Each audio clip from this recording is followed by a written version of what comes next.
The following program contains scenes and language of a frank and explicit nature. Viewer discretion is advised. In 5, 4, 3, 2, live now. David Phelps, Celebrity Boxing. Don't miss Trash Talking Radio every Tuesday night from 7 to 10. Yo, this is the Hammer. Fred Williamson. Check it out. Trash Talk Radio, 7 to 10 every Tuesday. You know what I'm saying? Do it. Be there. Hi, this is Harry, sanitary engineer. You're listening to Trash Talk Radio. Next question, Jeff. Where are you? Right there. Yeah. I just want to thank TrashTalkingRadio.com for all you've done to your bodies. It's still real to me, damn it! I mean, you're awesome. Thank you so much, Mr. Mott, for saying what needed to be said. I don't want to see it, Hey, I want to talk to Mike Trash, man. Don't be putting me down like that. I appreciate it. Hey, would you shut up? Hi, this is John Wayne Bobbitt on Trash Talking Radio. We're on every Tuesdays from 7 to 10. TrashTalkingRadio.com. Hey, this is Uncle Paulie from General Hospital. You better listen to me or end up with cement boots. Every Tuesday, 7 to 10, TrashTalkingRadio.com. Be there. I'm Melissa Bacelar. Oh my God. No. Oh my God. No. No. It's Trash Talking Radio. It's Tuesday. It's 7 to 10.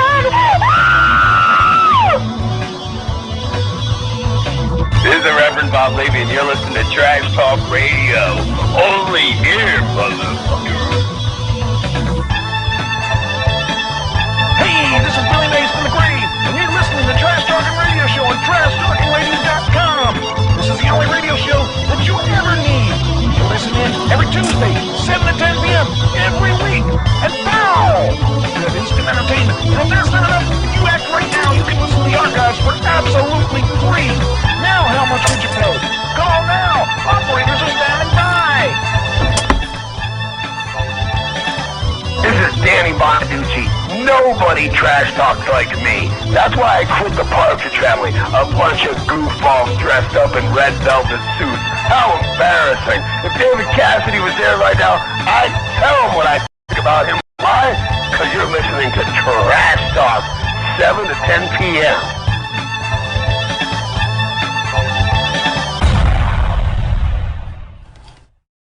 Welcome to the Trash Talking Radio Show.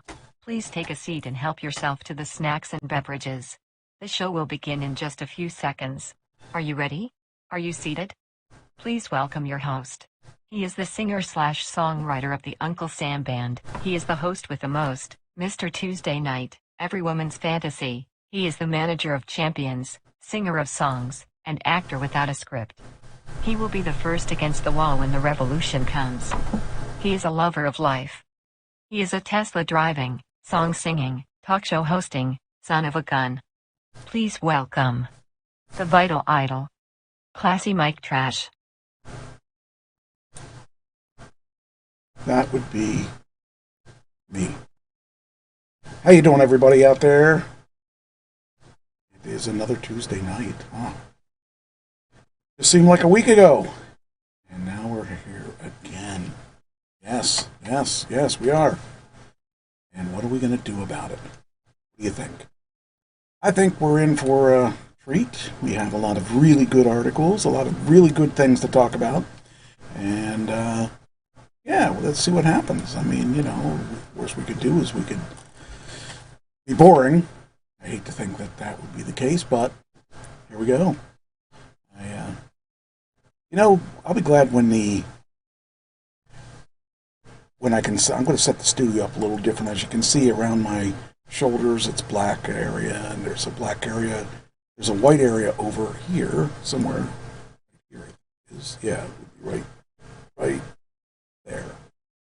And that'll go away in about half an hour because of the sunlight. I have this window right on the other side of the wall that's pushing light over on the wall here, which is screwing everything up, but it's kind of screwing up the scenery, so I don't know. I'm going to have to address that at some point, and I think those of you that are just listening on the mix, you won't see the difference because you're listening and not watching, but those of you that are watching, you'll probably want to see the rest of the stuff and see the images and stuff that I portray in the show. So, all right, let's get things rolling. I don't know if I had any people die. Looks like everybody lived this week. All right, we can go on to the next section. That's good. At least there wasn't any that I thought was of great importance that we talk about. But we're going to start out with Eddie Van Halen's 1934 hot rod that we used in Hot for Teacher. Just kind of taking a look to see if we know what it ended up selling for. Let's see. All right, now it's up for auction. Let's see. Starting bid is $100,000. Let's see what it went for. And final bid was $133,100.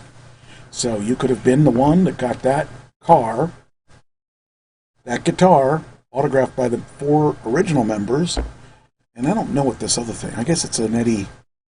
Looks like an Eddie portrait or picture, signed also. So that's what you get when you get that thing. It closed on the 24th, and it ended up selling for $133,000. The estimate was $150,000, so they didn't meet the estimates. There we go. Still not bad. Still not a bad deal considering that it just sold for, what was it, $100,000, I believe.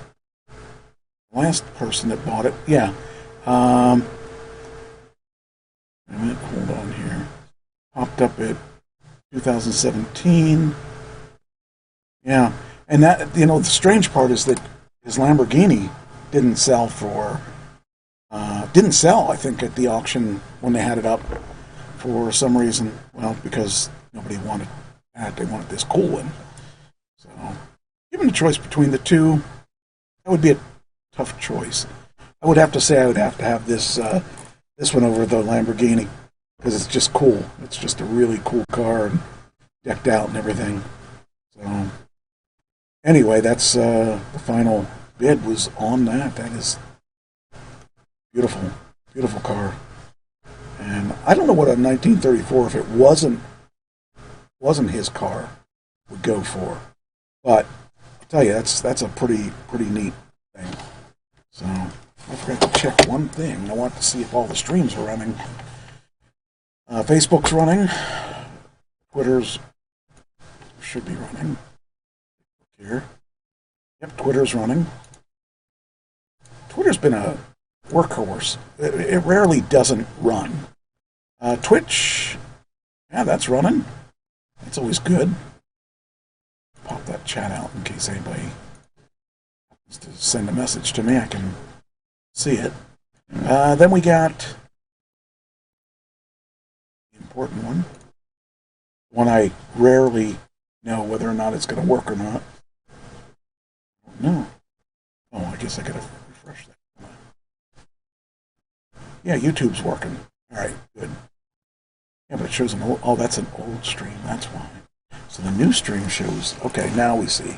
All right, good. Everything seems to be working. That's a good thing. Doesn't always work that way. I seem to have issues. So here we go. Next thing. The next thing we have. Just a little update on that. So now we know that ended up going. Next thing we have. All right. Yes.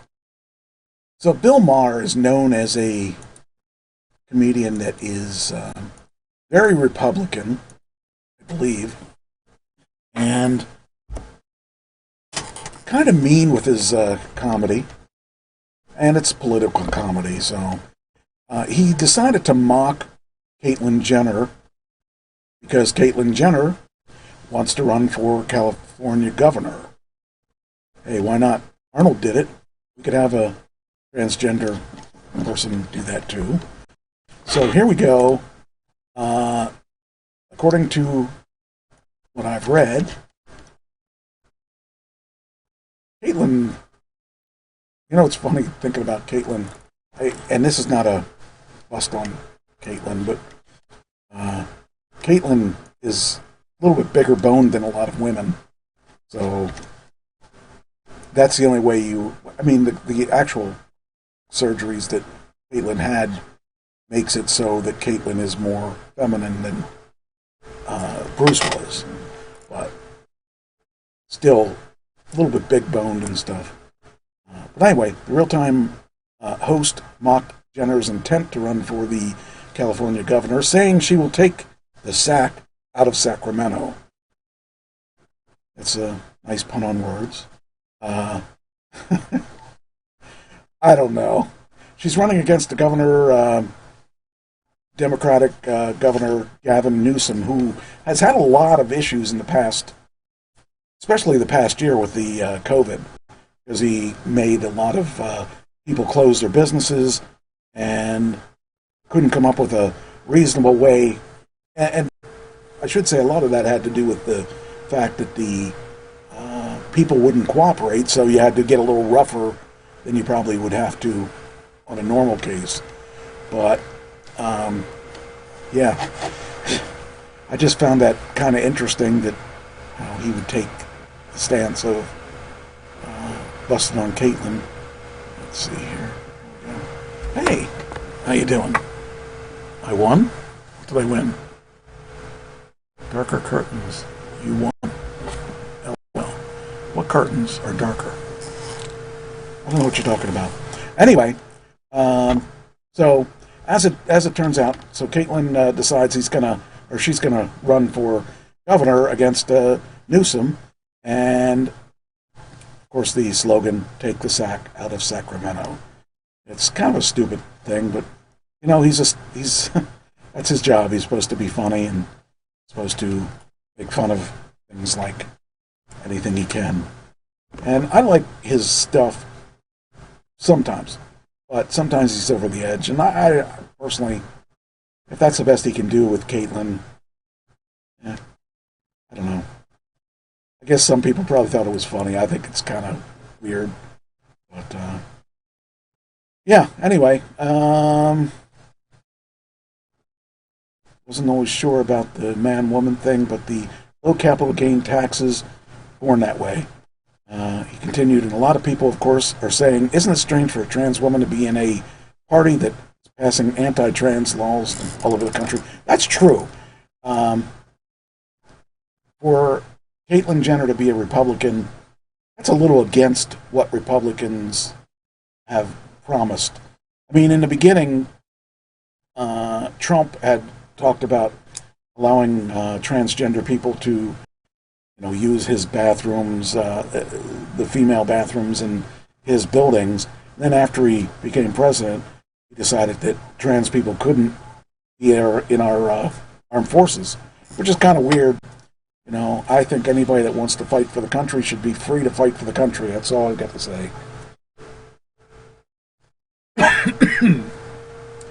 All right, enough of that. All right, next one.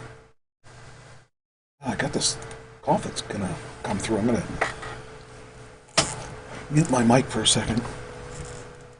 All right, I'm back. Hope that didn't go through. I can't tell when it comes through or not. Next, we got... Oh, this is interesting. Well, I'm a big Elon Musk fan, so anything Elon Musk is in, I'm for. And so Elon Musk, the SpaceX delivers astronauts to the International Space Station. It's kind of like Uber for the space for the space station. So I find that interesting. That it's funny that NASA couldn't really get the funding to do what Musk's company does, and so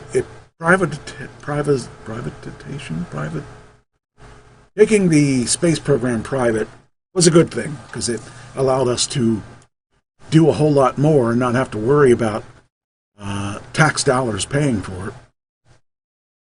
The four astronauts joined, 7 already on board.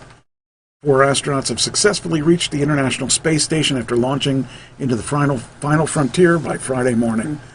Soft capture confirmed. Crew Dragon Endeavour Endeavour. Crew Dragon Endeavour arrived at space station for the second time in its history. So you get to see the pictures of the nice space station stuff. And it's actually quite a miracle that you think about what we're doing out there. I mean, to think that we're outside of our world and putting people in space, I mean, even though it's an old thing, kind of, we've been doing it for 50 years, whatever it's been. It's still kind of a miracle that we're doing that. And I really like that. So, anyway, members of the crew, Dragon Endeavour, representing 3 nations, made the 23-hour journey aboard the recycled SpaceX Falcon 9 rocket, which previously sent astronauts to space last November. So, the crew is composed of NASA astronauts Megan MacArthur, Shane Kimbrough, Thomas Pescott, and from the European Space Agency, and, oh boy, this is a good one, Akihito Hashidi of the Japan Aerospace Exploration Agency. This formally entered the ISS at 7:43 a.m. So there you go. I just think it's really awesome that the space station's even in existence at this point, and that it's survived this long. So, yeah, I like it. And you can get no contract with AT&T. There you go. I'm just very excited about that. And I forgot to see if I made that go to... I gotta check here to see if that is in my... Let's see. Yeah, there it is. Okay.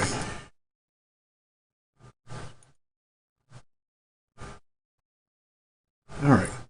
So, for you people that are interested in my music and my music history for the Central Pennsylvania area, I post it in Bands of Central PA, the history of Ken and I, and the music and bands I was in from 1980.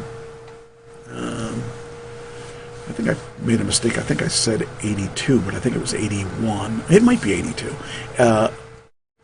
81 till now. And that's 40 years of rock and roll. And all the bands I was in and stuff like that. But if you're interested, try to join the Bands of Central PA group of Facebook. So you can learn a lot about all kinds of different bands that have been working, and of course it's more centralized, so if you're not from Pennsylvania you probably could care less, but it is interesting to see the bands post and how they talk about the different bands and what they've accomplished, and that people saw them and really appreciated them and stuff like that. I just think it's really cool, and I can't believe I've been playing that long. But it's true. It's true. It's damn true. Now, speaking of music, this is something that really irritated people like me. And, to get royalties for our album, we have to wait till they hit a certain number and a certain number of plays. And it's a very, very small amount that we get from places like Spotify. And that's true with any company like iTunes or whatever. But Harry and Meghan Markle get $25 million Spotify deal.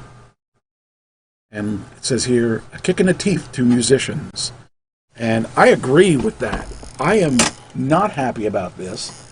I don't think that they deserve $25 million. And I just think that they should be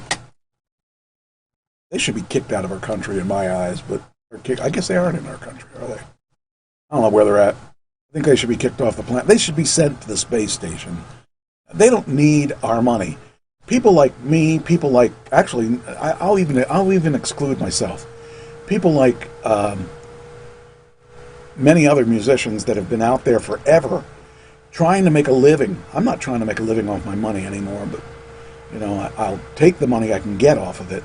But here it says Meghan Markle, or it says famed musicians, including Paul McCartney, Chris Martin, Kate Bush, Robert Plant, and Stevie Nicks called the UK government this week to reform the way musicians are paid when their songs are streamed online, with many being paid less than a penny per stream. I can attest to that. I can attest to that because, I get checks every year, but they are not that big of checks. They are very small checks. Not anywhere near 25 million. Not even anywhere near $1 million. Not even anywhere near 10,000. And my album's old, so now obviously, but we didn't really promote it the way it should have been promoted. But anyway, I think it's a kick to the teeth on all the musicians that have tried to make their way in this business, to give $25 million to a freaking bunch of privileged people like that, instead of giving it to the musicians who work for it. I mean, you think, oh, well, why should you get why should you get $1 million for your songs? Well, I'm not saying I should get $1 million for my songs, but I'm saying that they shouldn't get $25 million to broadcast.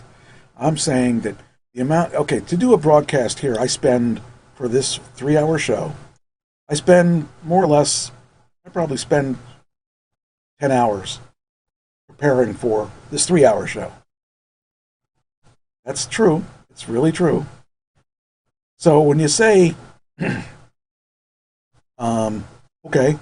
so you get 10 hours, so add the 3, 13 hours. That's just for one day. However, as a musician, I've worked for 40 years practicing at least 1 day a week, sometimes 2 days a week. I've been in bands where we practice 3 days a week. And that's not a band like, let's say, I'll tell you, a band that I grew up with, Winter City, where they were called Full Moon first, then they were called Winter City. They practiced 5 nights a week. Did you get paid for 5 nights a week? No. Did you make it in the music business? No. They were the best band in this area, the tightest band in this area. And why didn't they make it? Well, they got to play in all the nicest places, but they didn't get paid what they should have been paid. Now, that's back in the 80s, but it would be the same now. I mean, especially with COVID.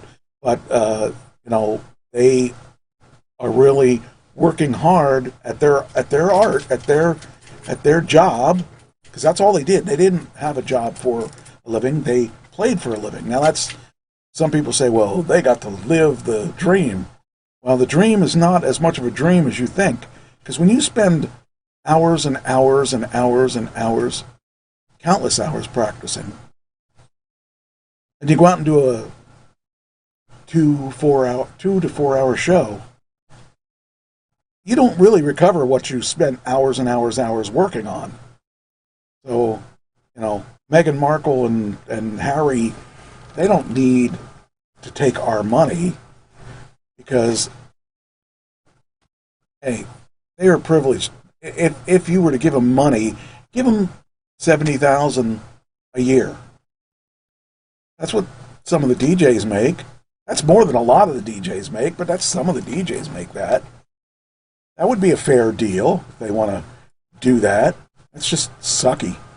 It says many were especially irked when Spotify boss Horatio Gutierrez told Parliament the Sussex's virtual signing podcast deal included a virtuous cycle that helps keep struggling musicians by getting more people on the site.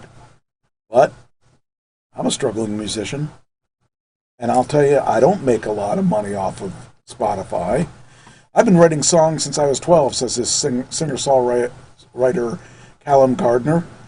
I don't get paid from Spotify. It's never broken even the money from the money I used to put songs on Spotify. It's hard. I don't know what we're supposed to do because they have all the power, and somehow all the artists have agreed. Yeah, it's true.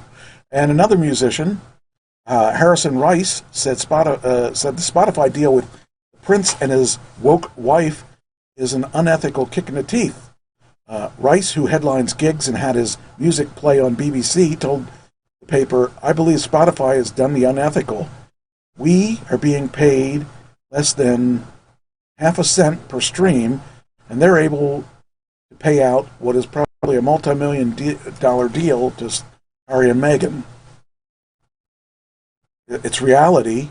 In reality, who wouldn't want to accept that sort of money to have their broadcast? It's likely to be a positive thing for their listeners as the Sussex. I don't like Sussex. That's a weird name. It's hard to say. Sussexes. Where was it? Oh yeah, definitely are doing a lot of good with their projects around the world.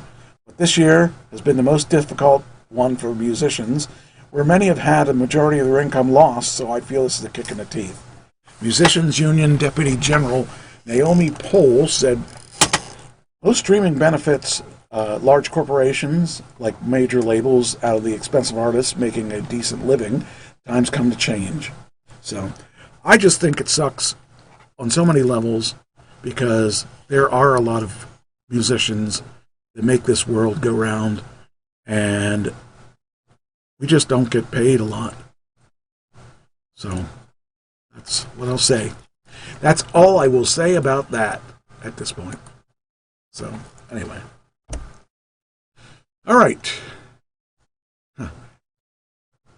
Well, I do want to do this. This is a video about DMX's final ride. The monster truck that gave DMX his final Big Apple tour Saturday was a customized Ford F-250 that can cost around $70,000 to start, and quickly accelerate past $175,000, an expert told the Post. The rapper's shiny red casket made a monster entrance at his memorial service at Barclays Arena in Brooklyn, strapped to the truck with "Long Live DMX" emblazoned on its side and DMX etched on its center caps. They added a custom tube frame, transfer case, monster truck shocks, 20-ton axles, and custom wheels and large tractor tires. Other modifications could include custom engine billing, sound system and paint, said Matt Steele, of the Discovery Channel show Dirty Mother Truckers. The truck, which had J&B Motorsports on its rear plate, was an instant internet sensation. They made a custom Ford monster truck for DMX casket. "I want to be great for sure," tweeted a Derek Massa 01. Legend S, Twitter user @Zalibs posted the ride. The rapper died April 9th after a heart attack following a drug overdose which had left him in a vegetative state. He was 50. That's just such a shame. He was 50 freaking years old. The monster truck that gave I mean, that's a horrible thing. Man, I can't even imagine, dying at 50. My dad died at 50. But I thought that was young. But I thought about that. I've been alive longer since he died than before he died. I'm talking about my dad, not DMX.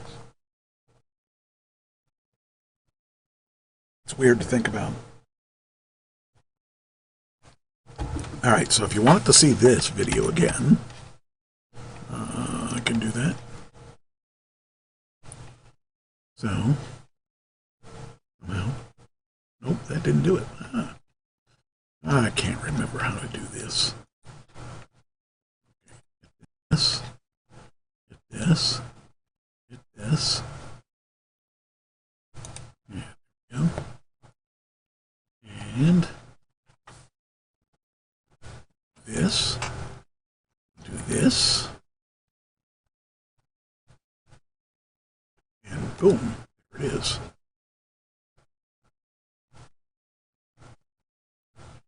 So it's, I found this interesting.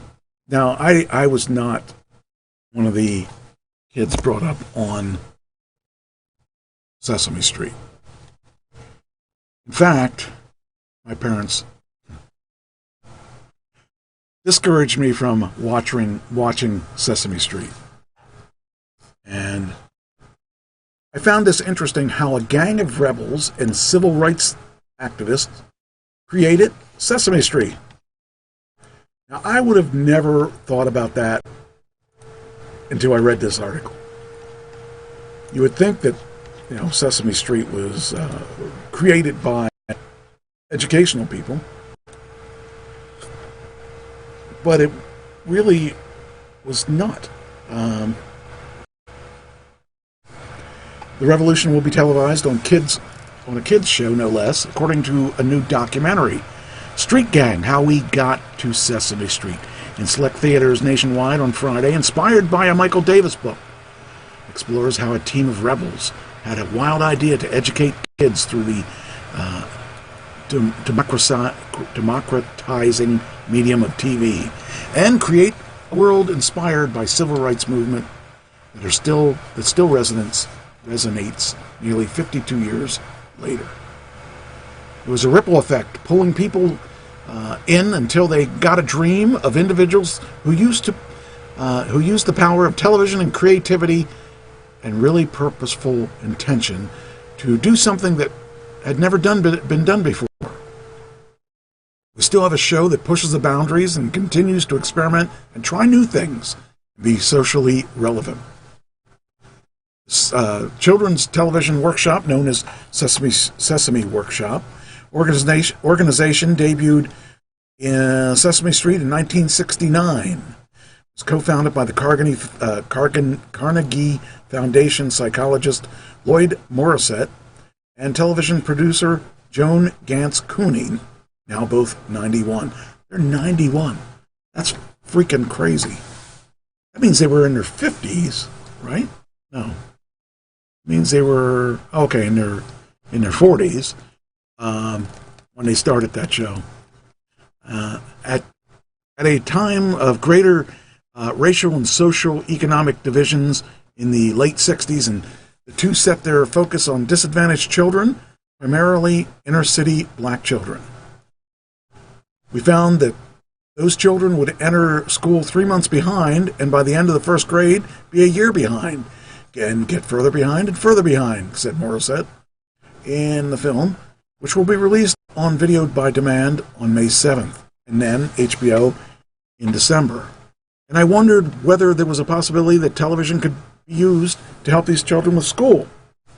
Morissette later approached his friend Cooney, who had produced documentaries on Channel 13 in New York and had supported the civil rights movement, at a dinner party she hosted, and asked whether the possibility could be made into a reality. I knew the answer right away, says Cooney, adding that American children had nothing else to watch on television but commercials. To a degree, many memorized the song lyrics from a popular Budweiser ad. To me, it was clear the kids adored the medium, so why not see if it could educate them? I got to tell you that age group was my age group, and my family didn't like me watching television all day, but that was my babysitter, and I watched a lot of TV, and all the way up until probably when I was in college. I think I stopped watching TV up until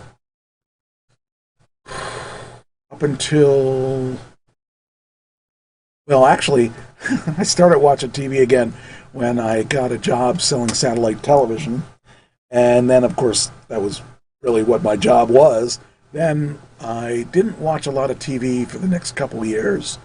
And then, really, I started watching TV again the past couple of years.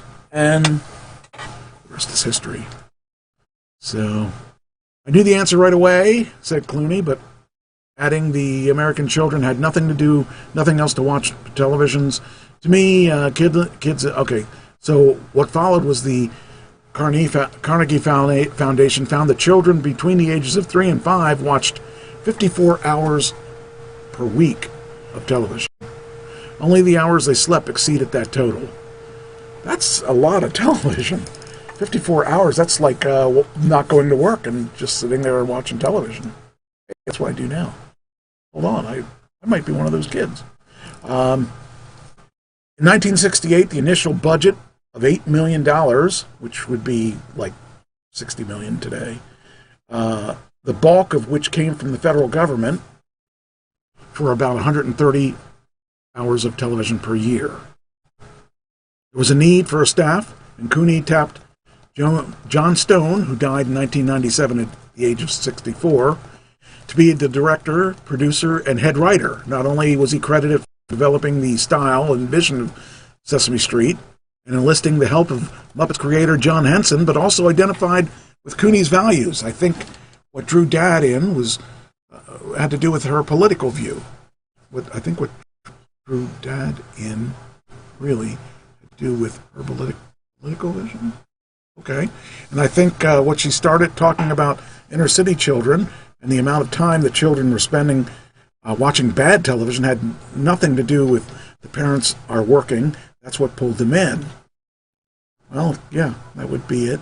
The television professionals teamed up with the educators and first of its kind partnership to form the Children's Television Workshop. And beyond the young James Earl Jones reciting the alphabet and animations teaching children how to count, the show also aimed for its diversity, notably including Matt Robinson, an African American actor who played Gordon. I don't know who Gordon is. They sold him on the show, and with what could be revolutionary, his ex-wife says in the film, he died in 2002 at the age of 65. Well, these people, they're not living long lives here in this company. Equally important, maybe even more important, was the fact that Sesame was a neighborhood where all people of all races, kids and adults and monsters lived together. So that's important. You know, the thing is, the one thing that I found interesting about that was that they questioned whether Bert and Ernie were straight. And, you know, I always thought that was kind of odd. I mean, kids don't really think about whether, you know, somebody is with somebody until you bring it up.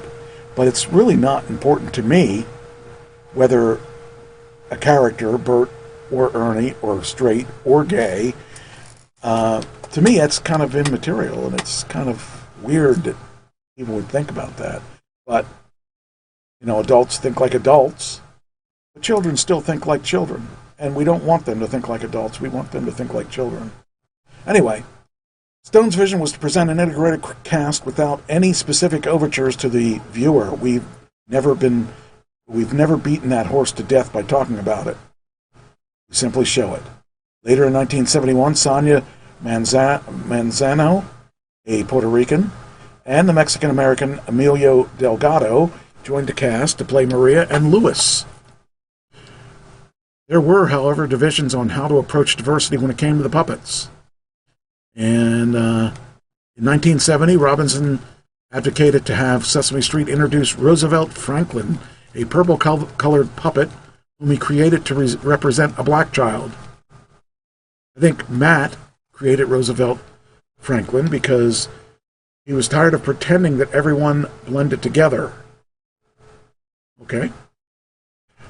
He loved the message of Sesame Street, but he wanted children of color to be recognized as children of color because, in real life, those children knew they were different. They knew they were brown, so why couldn't they be brown? Why couldn't there be a difference and be recognized? Robinson wanted Franklin to speak like a black child, like the black kids, according to 2020's Sunny Days, the children's television revolution that changed America. Still, critics, including the African-American show advisors and staffers, believed the character represented someone simplistically black. In the film, Dolores details how black parents complained Franklin reinforced attitudes that blacks are more musically inclined and whites are more intellectual, despite the Muppets' popular appearances, and the character vanished in 1975. For Matt, Franklin Roosevelt represented truth, she says. He knew they meant well, but it was the beginning of the end for him, and he left Sesame Street. So, of this progression, film producer Ellen Shearer Ellen Shear Crafts told us that I think that would be natural for anything that lasted half a century. In recent years, the show has once again embraced representation. I think what Sesame Street did and continues to do well is be a place where children can come to understand the complicated things in a safe and loving way. We set that up from the very beginning. Last month, for instance, Sesame Workshop, as part of the Social Justice Initiative, announced that it would teach children the ABCs of racial literacy with 2 black puppets, Wes and his father Elijah. One conversation shows Elmo asking why Wes's skin is brown. Well, I guess you can't really do that with people, because there would be a lot of uprising if you had a white person to ask, why is your skin brown? So maybe it's good with the puppets. Last June, Sesame Street held a 60-minute town hall for children and families to discuss racism. It was there in direct response to the May 2020 death of George Floyd, who was killed when the Minneapolis police officer Derek Chauvin knelt on his neck for more than 9 minutes. That's pretty heavy for a kid, I think. I don't know that I guess it was okay. Sesame Street in an online-only 2019 segment even addressed the opioid crisis with a foster care Muppet who revealed her mother was battling drug addiction. So, they are definitely tackling some pretty big stuff with all this stuff. So, I don't know. I'm a big fan of Muppets, and even though I never really watched that show, I did watch the Muppet Show. All right. If you're a fan of Spider-Man, who isn't? They brought together all the Spider-Men. Marvel wants Tobey Maguire and Andrew Garfield to stick around after Spider-Man's No Way Home. Now, the new Spider-Man is going to show alternate universes and show all 3 of the Spider-Men. So that should be interesting. I'm kind of looking forward to seeing that. So it'll be interesting because they're going to show the current Spider-Man fighting alongside of the original Tobey Maguire and who's the Garfield. So and Tom Holland is the other one. So it could be interesting. I just am wondering how they're going to do it, but it should be. I will definitely watch that.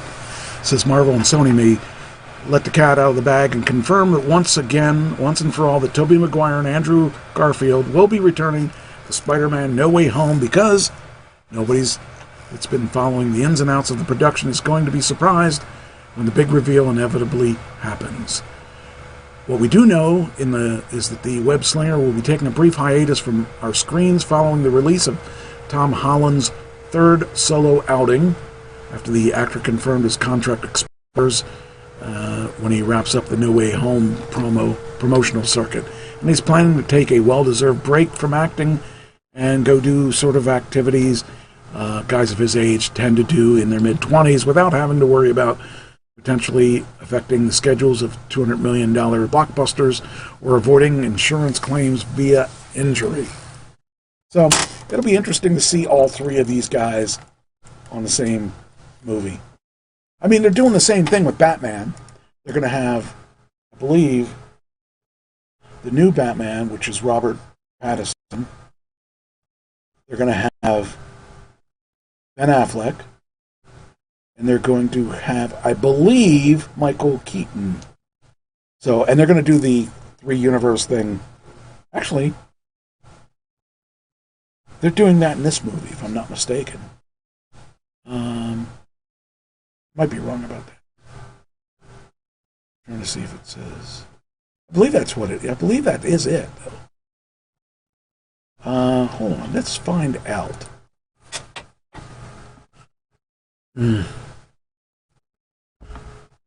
Is Michael? Oh, helps if you spell Michael right. Keaton returning. Oh, look at that. I'm not the only guy asking.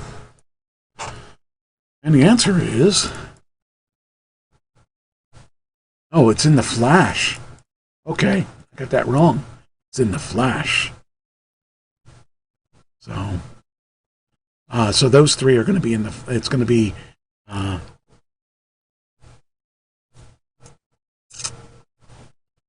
not... Wait a minute here. Let's see. Yeah, he'll be in the Flash too. Okay, so we know that's true. And okay, all right. Well, I guess that I was wrong about that. It's going to be in a Flash movie, not in the Spider-Man movie. But they're going to do the same thing. They're going to do the same thing with the alternate universes. So anyway, kind of cool. Google's good. Google is good for anything. Not always right, but all right. Next,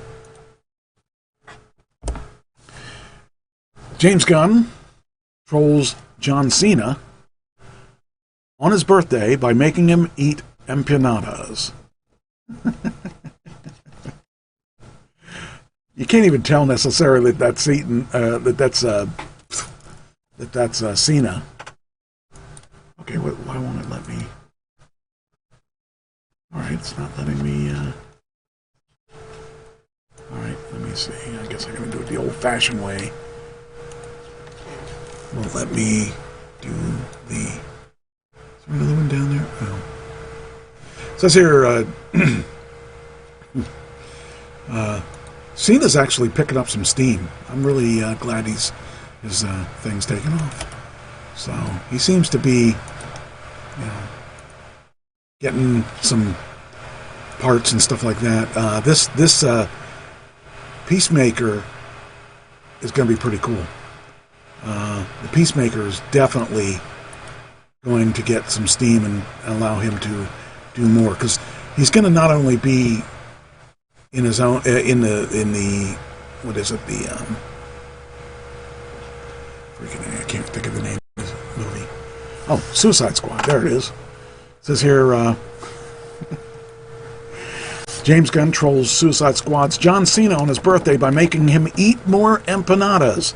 James Gunn is known for helming the Marvel's Guardians of the Galaxy franchise. Now the writer-director is set to venture into DC's extended universe, bringing audiences the sequel and spiritual reboot, The Suicide Squad. Much like its predecessor, the film will focus on a team of anti-heroes, Task Force X, forced into working for the good guys. Harley Quinn, which is Margot Robbie, again. She's the only one I think that's returning. And the other returning members of the squad will be joined by... Oh, okay, they are having other returning members. I thought they weren't. Okay. As they are, I thought that... But anyway, Cena's getting that nice Peacemaker thing. I think it'll be interesting to watch, and I'm definitely interested in seeing what they are going to do with it. So, yeah, I'm hoping that this is going to be a good movie, and then Cena's going to get his own standalone movie too, I think. Oh, wait, here, hold on. Oh, this was the other story that's pretty funny. Cena requests a Peacemaker costume with a poop shoot feature. All right, this is not allowing me to do it either. What the freak? Why can't I do that? Why am I not able to do this?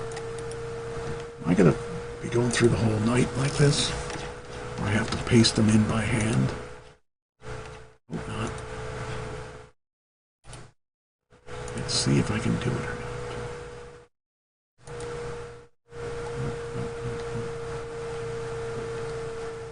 There we go.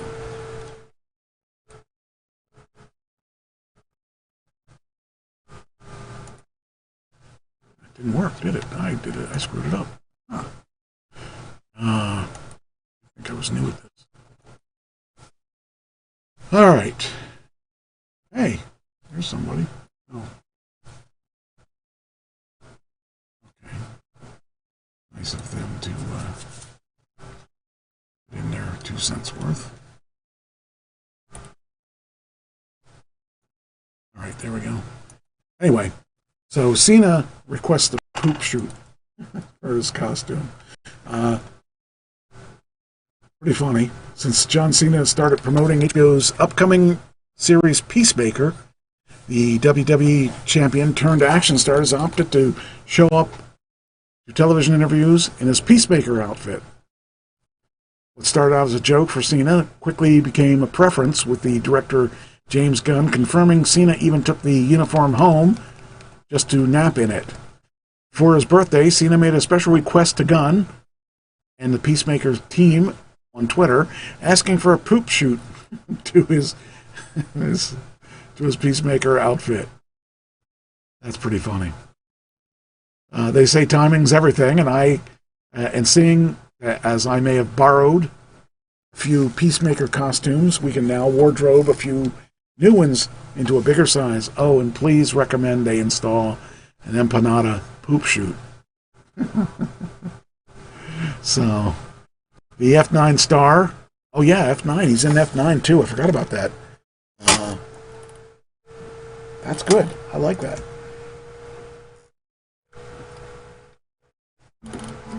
I forgot that was coming out. Says was a reply. Oh, the F9's playful ask was a reply to Gunn's teasing Cena he might have to face off against empanadas again. In honor of Cena's birthday, Gunn revealed that episode 8 of Peacemaker will show his character eating, and he decided it will be empanadas. And that's pretty funny. Gunn's empanada choice was a playful jab at Cena regarding his upcoming scene in the Suicide Squad, previously shared on the set of 2021's Suicide Squad. He asked Gunn if his character, Christopher Smith, could eat an empanada in one bite. Cena initially thought, oh, that'd be funny to eat the whole empanada, throw the thing over the shoulder and the guy catches it. It'd be great. Everybody's going to think it's awesome. However, the star had to do 40 takes of the scene, leading him to eating 40 whole empanadas in one day, deeming it the most difficult stunt. I bet you had a lot of gas, too, to pay for that. He could have his poop chute right there, because he could blow out the poop chute. So, funny.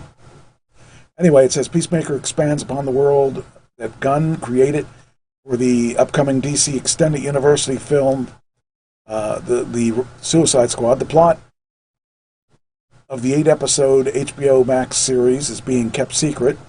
Gunn previously stated that the show is an opportunity to delve into current issues through the lens of the superhero, supervillain, and the world's biggest douchebag.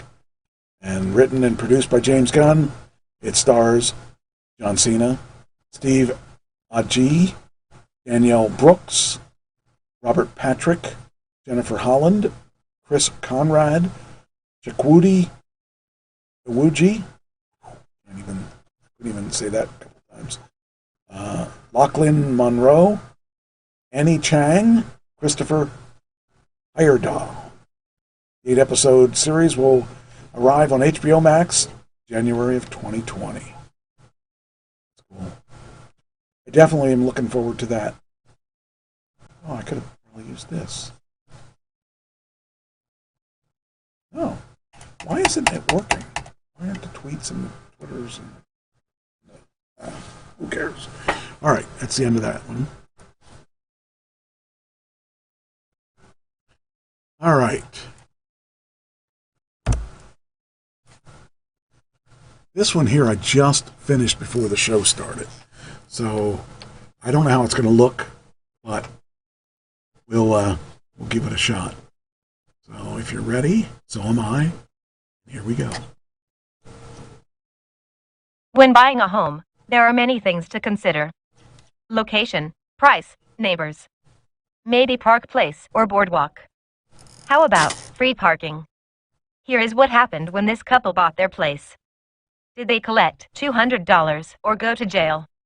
Not only was the board game our first glimpse at how brutal the London property market is, but it's been the root of many blazing rows throughout childhood. The pain of languishing in jail, while everyone else smugly moves on by it, never truly leaves you. But it seems some people love the game more than others, as one couple recently discovered after ripping up their carpet. The previous owners had installed a massive Monopoly board, and it's truly incredible. The photo was shared on Reddit by the couple's son-in-law, who explained, "While tearing up their carpet, my in-laws found a giant Monopoly board." He added, trying to convince them to cover it in epoxy and do the rest of the flooring around it how they originally wanted. Since sharing the post, it has racked up thousands of comments, with many people sharing their stories of discovering similar designs. Apparently, it was a massive trend at one time, and potentially one we could bring back. One user revealed, "Showed this to my wife, and she reminded me. There's a whole neighborhood near us, built in the mid-50s, that has game boards painted or tiled onto their basement floors. Seems to have been a selling point, or something." Another commented, "I didn't realize anyone actually liked Monopoly. And definitely not enough to do this. And more than once." A third joked, "Playable with a real dog, hat, iron, and shoe." But one naysayer admitted they'd get rid of it, for fear of getting sick of it after the novelty wore off. He wrote, "I think it is a super cool find, but as a homeowner, I think the novelty of having a Monopoly board for a room would get old pretty quickly, unless it's a dedicated game room or something. I'm sure every new guest you bring to your house would gush about how cool it is, and you just inwardly sigh, yeah, cool. While you hate the fact that you've decorated your shelves with oversized Monopoly game pieces and stacks of community chest and chance cards to stick with the theme. And you don't even really like Monopoly, you're more of a Scrabble person." I kind of think that's funny, but I want to bring something else into this. So that is the carpet, and I thought it would be really cool. First off, back in the back corner, they got this little stage. That would be an awesome place to practice for your band because you have a stage set up. But also, it'd be cool with this particular carpet being as big game as room or something. This carpet being as big as it is, you could be your own piece. You could actually take a chair and move it to your piece and sit and wait for your turn and then roll the dice. And you'd have to have big dice to make it kind of cool because it'd have to be, the size of everything there. But it would be really kind of cool to play on a carpet that big. I wonder where they found that carpet. I would love to have something like that. I could put that down here in the basement, or I could put that in my living room. Of course, you'd have to have like cards the size of, I don't know, they'd have to be pretty big cards. And you'd have to have dice that are probably the size of basketballs. It'd be kind of cool, though. But if I had a chance, I would probably do that. I think I'd like to do that. It'd be fun. So, just kind of looked at that and thought it would be something that I would play. But would you play the original, or would you play one of the many different versions of it? Because I know they've got so many. Like they have a Harrisburg version. They have a version for, I don't know. There's so many different versions of it. Let's see. I know they have a Star Wars versions of Monopoly. Let's see what they do have. They have a luxury version, an heirloom version. They have a Monopoly Plus. They have the world's largest or longest Monopoly game too. Let's see. Here we are. different versions. Let's see what we got here. Here we go. Okay, so the America Special Edition, they have Monopoly Avengers game, Cocktail-opoly, Casino-opoly, Brew-opoly, Monopoly Coca-Cola, Monopoly whatever CTHULHU, whatever that is. American Chopper, Harley Davidson Legendary Bikes Edition, Futurama Monopoly, Monopoly Astronomy, Boopoly, your ghosts, Drinkapalooza, Drinkapalooza. I don't even know what. Gardeноpoly, Monopoly Hotels game, Chocolatopoly, G.I. Joe Edition, Bibleopoly, Nightmare Before Christmas Edition, Fallout Collector's Edition. Make your own Opoly board game. That would be fun. To make your own version. I would be into that.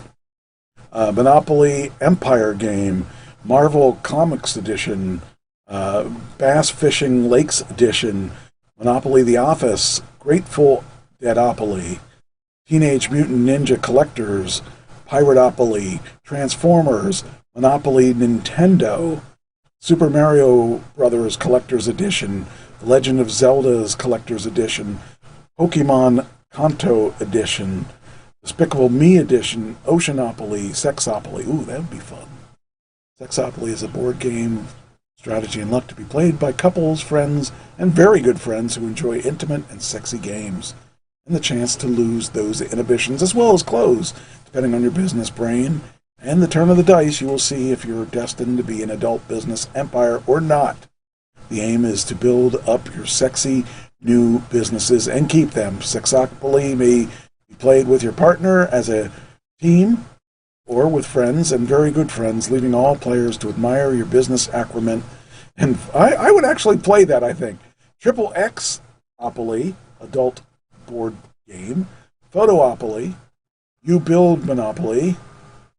What's that? You completely, building games is completely under your control. Okay. M&M Monopoly, Looney Tunes Monopoly, Union Pacific-opoly, Yu-Gi-Ah! Edition, Pink Edition, by boutiques and malls, Street Fighter, World War II, Zombieopoly, Wineopoly, Baconopoly, World of Warcraft's Collector's Edition. Continue reading. Well, I guess that's all that they have listed on this. I guess probably that, but that still didn't cover. Like I had one that one of my vendors actually put together when I was working. So yeah, I'm trying to see here if there's ones on here that I know they have one that's like based out of Harrisburg and stuff like that.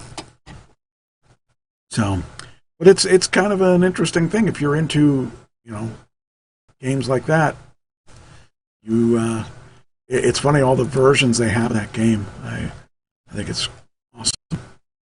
But let me see if there's a link I could use that show that. Yeah, because that's not all of them. That's just maybe some of them, but that's definitely not all of them. Copy this here, and let's see here. Different versions of Monopoly.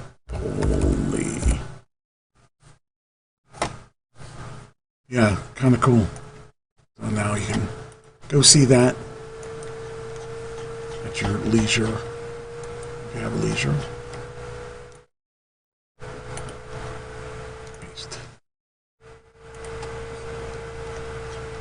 Funny.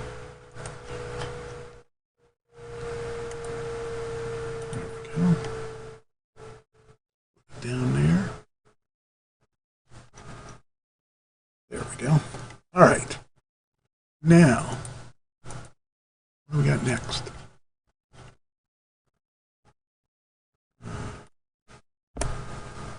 Oops. Okay. That's all the entertainment stuff. All right. Got. Oh, this is sad. So Indonesia apparently has a navy of some sort. Do you push through migraine? Mom, Yes, I do. Are you okay to play? Shut up. There we go. So apparently they have a navy. An Indonesian submarine declared sunk. No hope of survivors. So I would have never even thought about Indonesia having any kind of navy.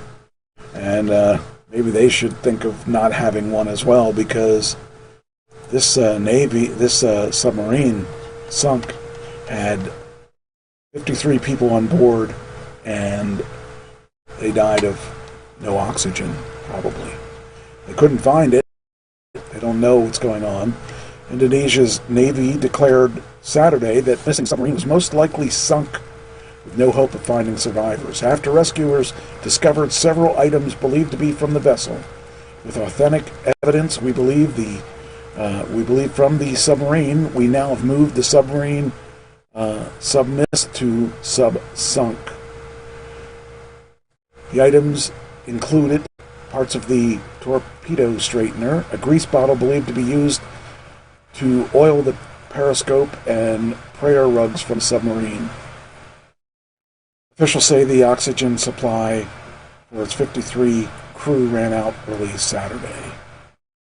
Just really sad.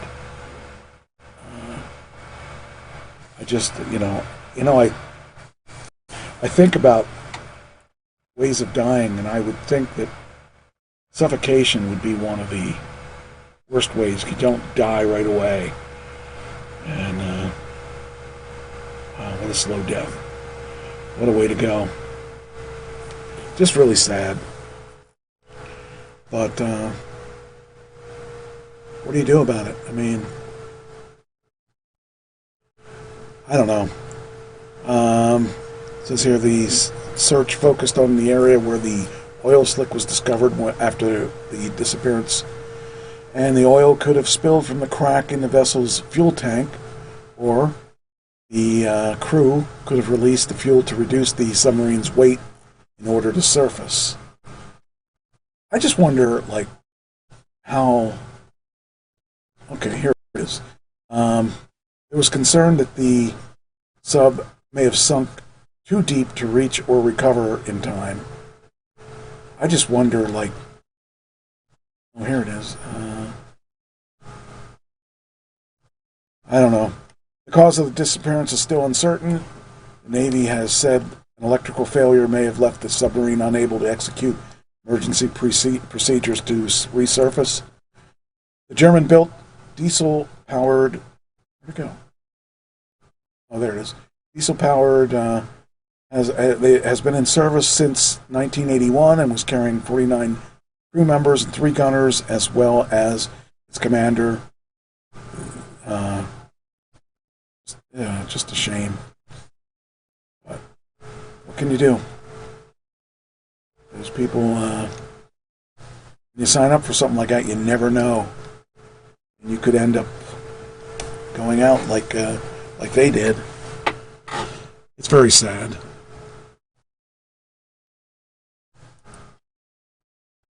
Then, this is weird. In today's day and age, you think that people have a little bit more sense because there's cameras everywhere. This woman, white woman, is caught on camera harassing black soldiers at IHOP. Now, if she was harassing soldiers at IHOP, this would be a totally different story.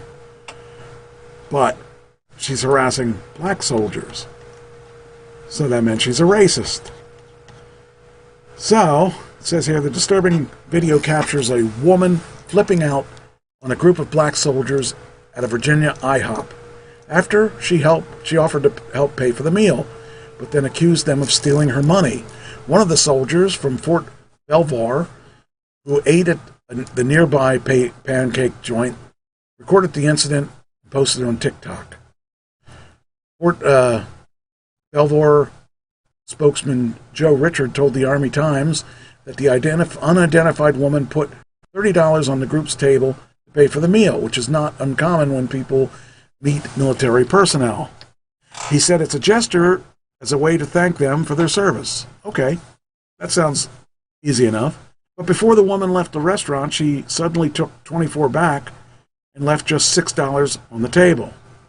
She returned moments later and started abusing the group of soldiers.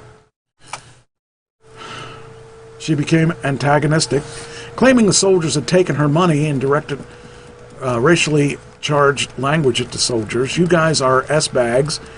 Are you the thin blue line? Are you the Black Lives Matter?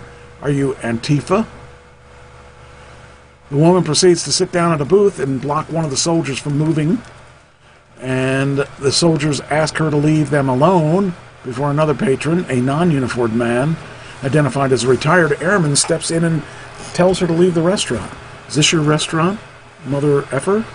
I will F-drop you. You want to go? You want to go? She's heard saying. Oh, drop me? Really? He answers. We're committed to fostering an environment of diversity, equality, and inclusion in our force. A new video will show the soldiers maintaining their composure, military bearing throughout the shocking incident. The garrison has the incident under internal review. IHOP told the outlet in a statement that the company and its franchise do not condone the statements made by this guest. For more than 6, I can't fathom. I wonder if this video is what it is. I just can't understand why someone would act like that. It just sucks so bad. Because, maybe I can find it on TikTok. Yeah, there it is. Okay. So, see how this works. Do this.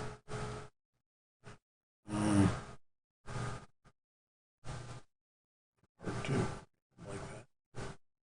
How to. We like,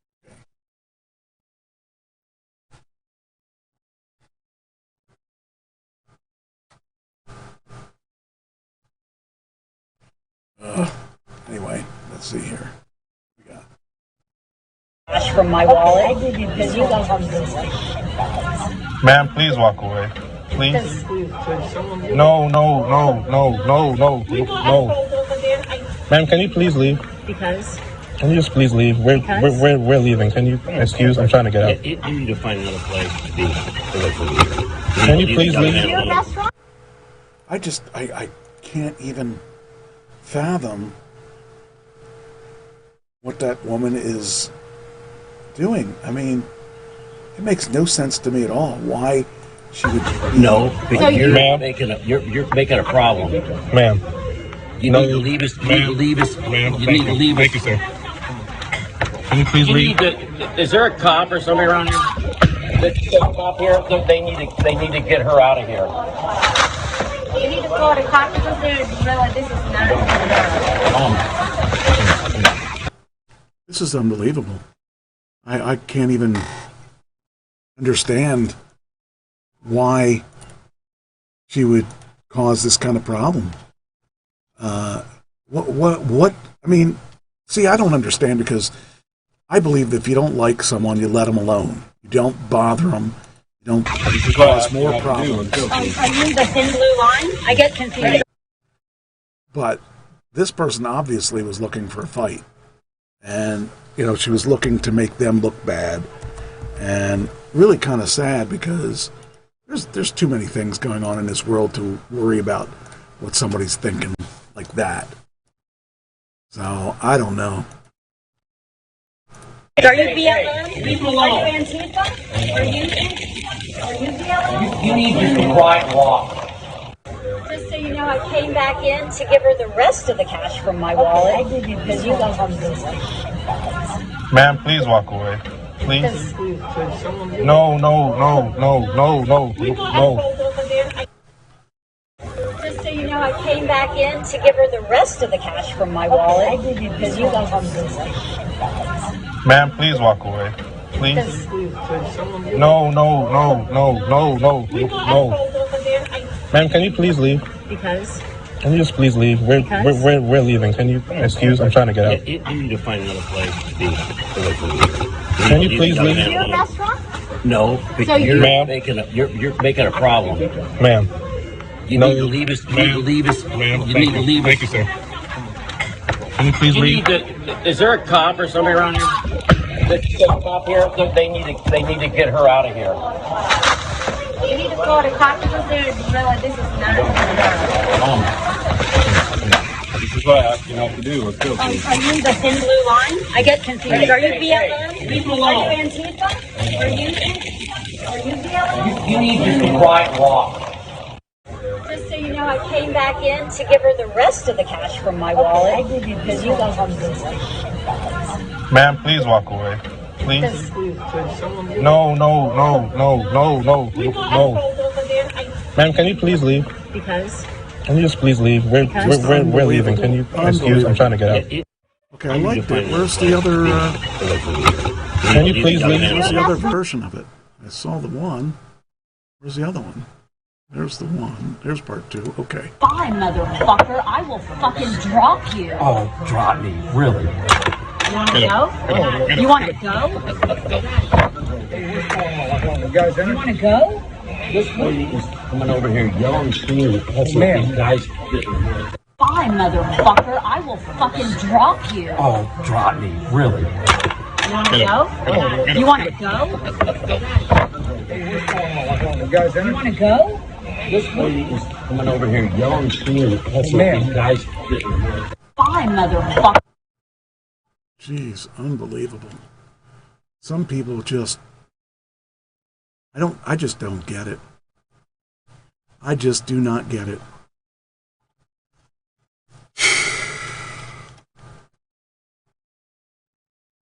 I would hope that she's on drugs or something. At least that would be something that I will fucking drop you. maybe makes sense. Really? But it doesn't make sense to me why a woman would want to cause this kind of problem. Just really strange.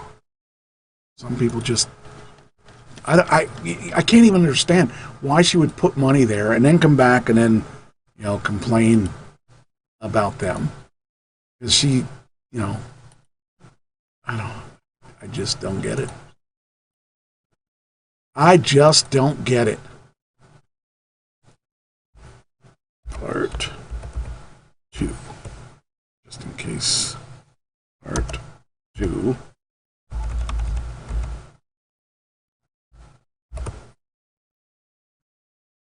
Part. Where's my delete on this one? I don't even know.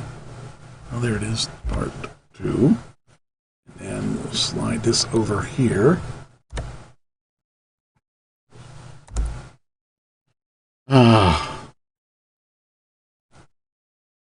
Anyway, so that shows. I wish they knew her name so that they could harass her. I just don't get it. I just don't get it. So,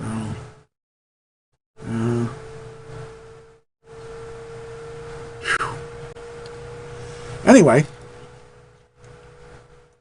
that's our a-hole of the night. I should start that. That'd be a new thing.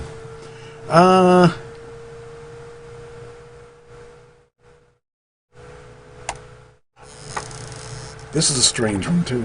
Man fatally shot in front of his stepson after pointing a gun at the cops. Why? Why would you do that?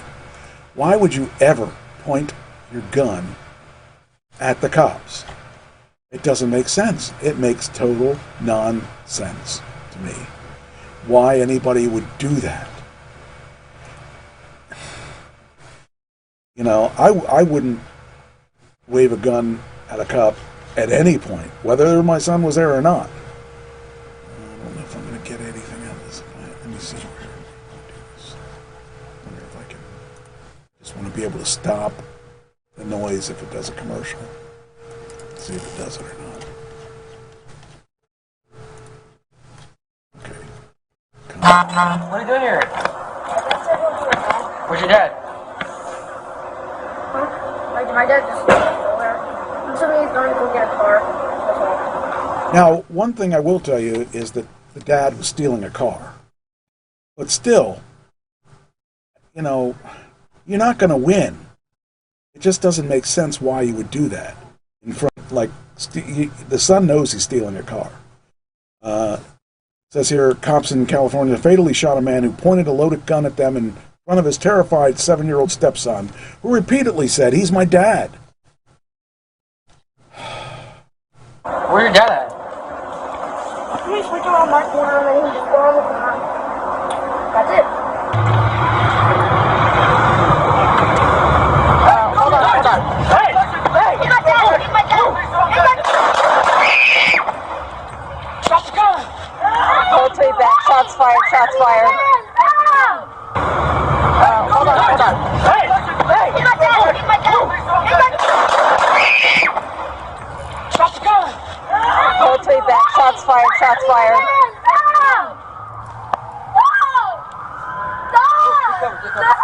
Where's your hands? Where's your hands?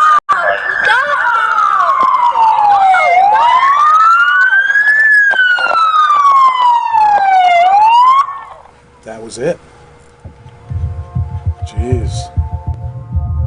That was just freaking crazy to think about. That guy just out of nowhere. The graphic footage shows Bourbon police responding to a report of a young child wandering alone in a parking lot. An employee at the hotel asked the police to do a welfare check after seeing the 7-year-old boy about 30 minutes by himself. First off, who lets a 7-year-old alone in a parking lot to begin with? Footage shows an officer approaching the boy and asking where his father is, and prompting the child to say his father was going to get a car. Cops leave, or soon learned that the 7-year-old and his stepdad had been involved in a car crash on a nearby freeway in a vehicle believed to have been stolen from Las Vegas, and the pair had fled on foot before walking to the hotel. Caller, the guy's name was, where was it? Saw his name. Oh, there it is. David William Caller, 30. He's the guy that got shot. Had left the boy at the hotel as he tried to break into several vehicles nearby before stealing a maroon Honda Accord that he ultimately drove back to the Quality Inn. Once back at the hotel, Caller was confronted by police while in the Accord.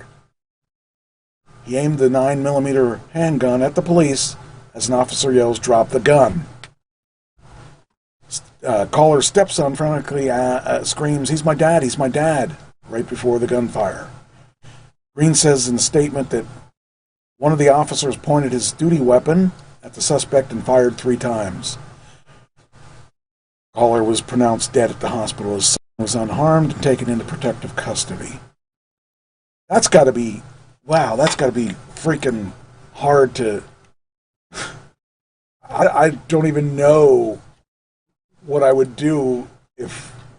First of all, my dad would never steal anything because my dad was an honest man. But if my dad was not an honest man, I think it would have been much better if the father had thought about it and said, "Okay, I'm caught, so maybe I should, maybe not shoot or not threaten the cop. Just go into custody and just get arrested and be done with it." I don't know. seems kind of stupid to do what he's doing. It's very sad. That son's going to be scarred for life. He's only 7, but I guarantee you, if he makes it to adulthood, he's not going to be a straight and narrow guy. He's going to be, angry at the cops for killing his dad, and it's sad. Very sad. But today's people are not smart.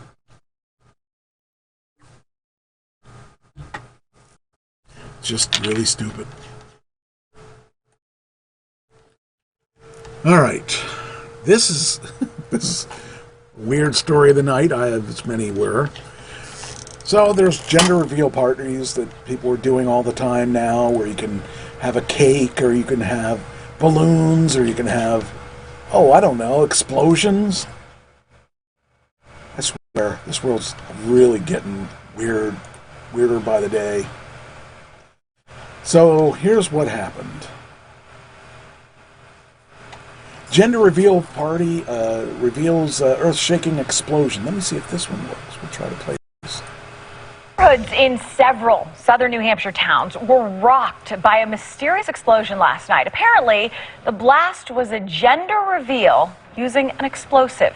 NBC 10's Catherine Underwood reports from Kingston, New Hampshire, where that explosion happened. The explosion happened at the quarry at the end of the road here behind me, and neighbors say it was like nothing they've ever heard before. Right in that moment, the ground starts shaking. We hear this huge boom. It was around dinner time on Tuesday evening when these Kingston residents were rocked by a loud explosion. Just before 7 o'clock, we heard this god-awful blast. It shook houses in surrounding neighborhoods and was even captured on a doorbell cam from the next town over. This was no notice. It was one of the loudest. I had pictures fall off my walls. They called 911 and waited for Kingston police, but in the meantime, social media lit up. People as far south as the Merrimack Valley were wondering what had happened. Some claimed it was an earthquake, but that's not the case. Kingston police confirm it was, in fact, a gender reveal using explosives. Are you kidding me? I'm all up for silliness and whatnot, but I mean, that was extreme. Authorities tell us they're still investigating, but they believe the people involved used a legal explosive called tannerite and had permission to be on the Torromeo property. They crack foundations of our neighbors, so I don't know how that's right. Police also say they've seen the gender reveal video and confirm it's a boy. And while neighbors are well aware of this explosive new trend, they say this gender reveal is too much for a small town. It was ridiculous. I get that it's a big moment for people and they want to celebrate, but safety first. Now, police are investigating possible property damage in the area, and they say there could be charges in this case. We did reach out to Torromeo Industries, but we haven't yet heard back. In Kingston, New Hampshire, Catherine Underwood, NBC 10 Boston. Just unbelievable.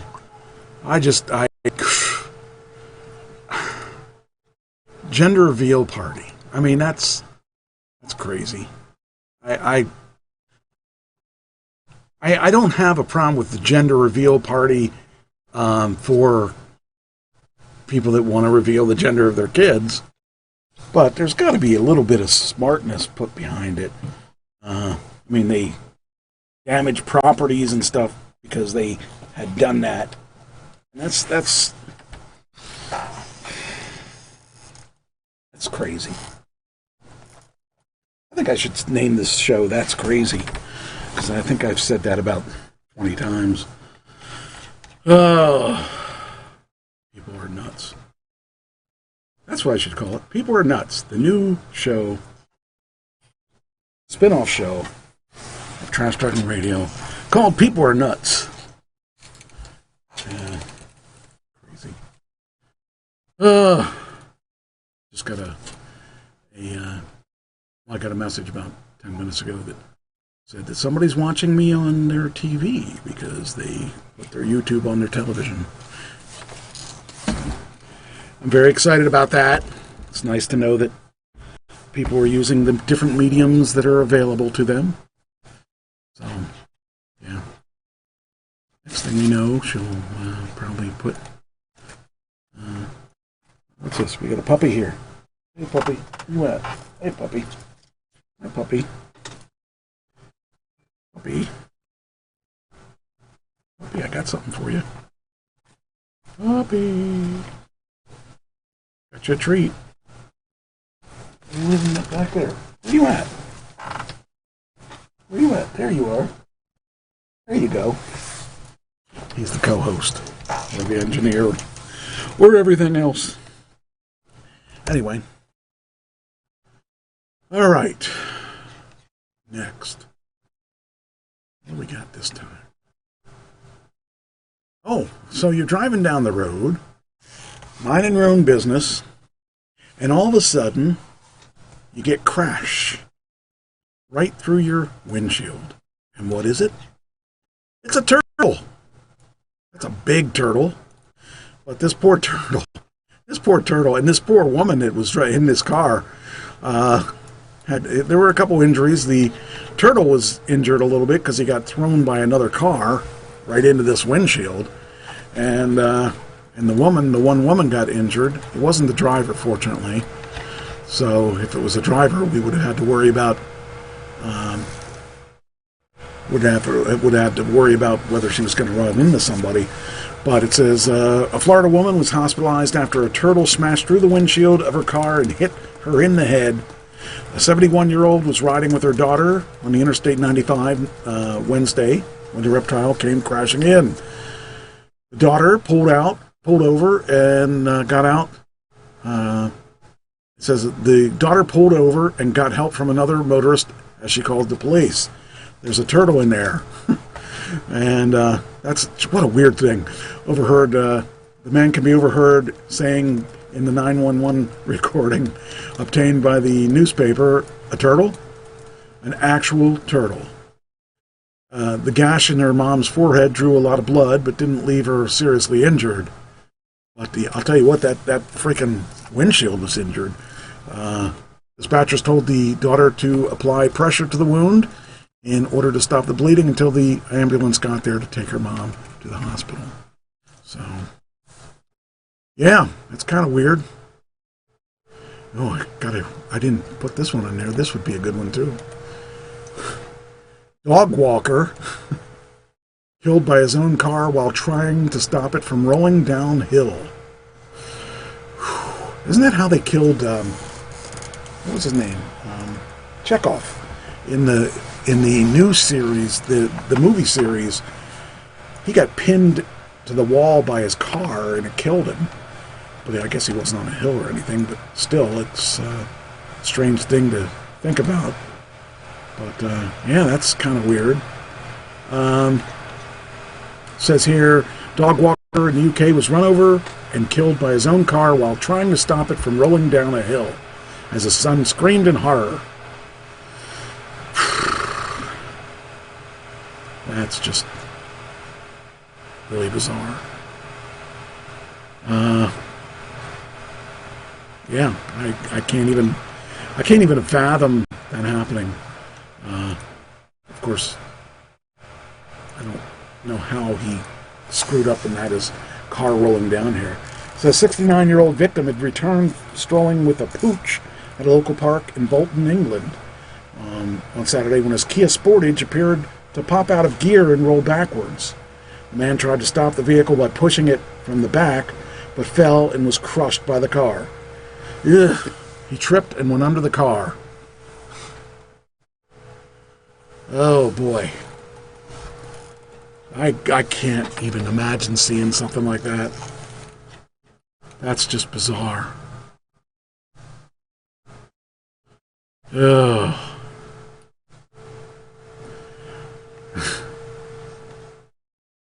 Let's see here.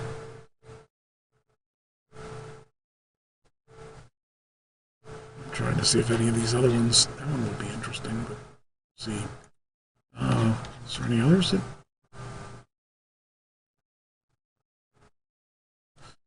Ooh, okay. I gotta think twice about this one because I gotta cut my grass. This article here.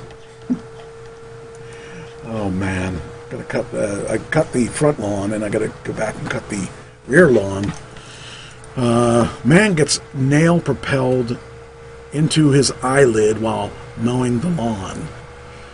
Oof. I can't imagine that. I mean, how does it fling up? Because the mower usually has a side exit.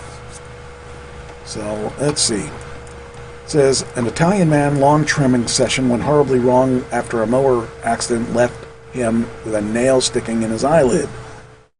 According to the study, 59-year-old man was cutting the grass with a lawnmower when the inch-long metal shard flicked up into his face. A graphic computerized tomography scan showed that the shrapnel missed his left eyeball by millimeters.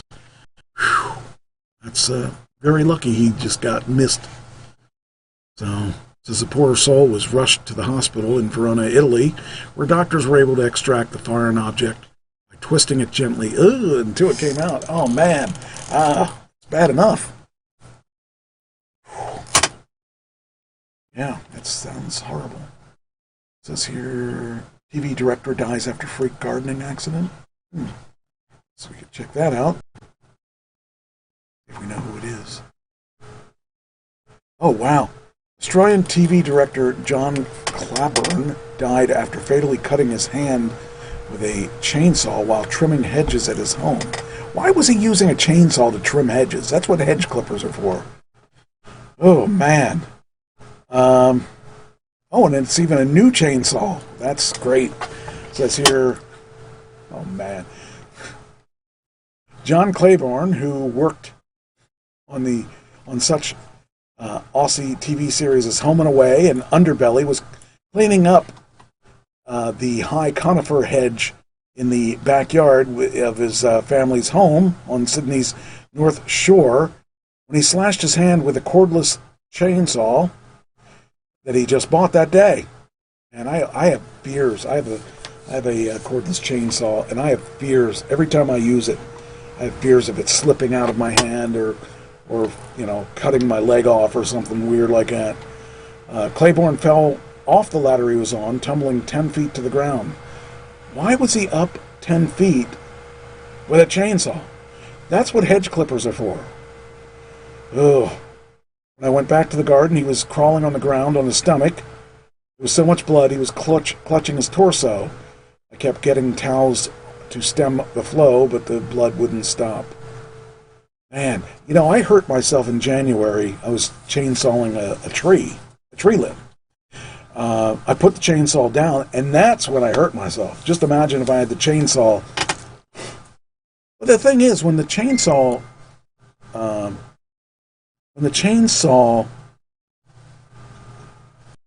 a chainsaw, it shuts off. Or when you let go of the chainsaw, the one I got anyway, it stops working so that you can't injure yourself. So, I don't know.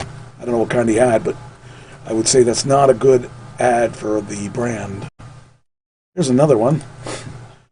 Dad charged after kids 7 and 11 die in a freak fall from a backhoe bucket.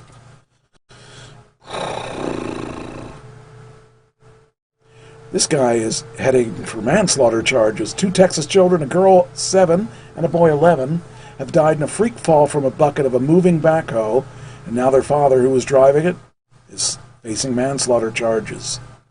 The tragic kids were among the several children and adults who were on board hanging to the construction vehicle for what started as a joyride. Man, oh day. Whew. As the backhoe trundled along a private road, the driver, Vijender Chauhan, 40, caused the front bucket of the John Deere backhoe to dump. His son Raj and his daughter Sonakshi fell to the ground and were immediately run over by the backhoe. Kids were pronounced dead. Oh man, what a way. Oh, you killed your own kids. It probably wasn't even on purpose. Oh. That's just sucky. There's nothing that good could come out of that. lost 2 of their kids. I don't know. This is just freaking strange. All right, next. Ooh. In the days of Derek Chauvin, you'd have to be stupid to imitate him. And guess what? Oh, that's the turtle. The turtle did not imitate Derek Chauvin. Oh, man. However, this teacher did. You think that some people... I don't know anyone in their right mind who would have imitated the image of Derek Chauvin killing George Floyd. There's just no one in their right mind that would do that, right? Well, unfortunately, this teacher's not in the right mind. And they took a picture of it. Texas elementary school teacher who took a photo of her foot on the back of the student's neck and texted to the boy's mother last week resigned. Lamar elementary teacher in Greenville, Northeast Texas, whose photo drew outrage from the 10-year-old student's father and school administrators, said she used the photo as a mock threat when the student failed to turn in a homework assignment. There's just...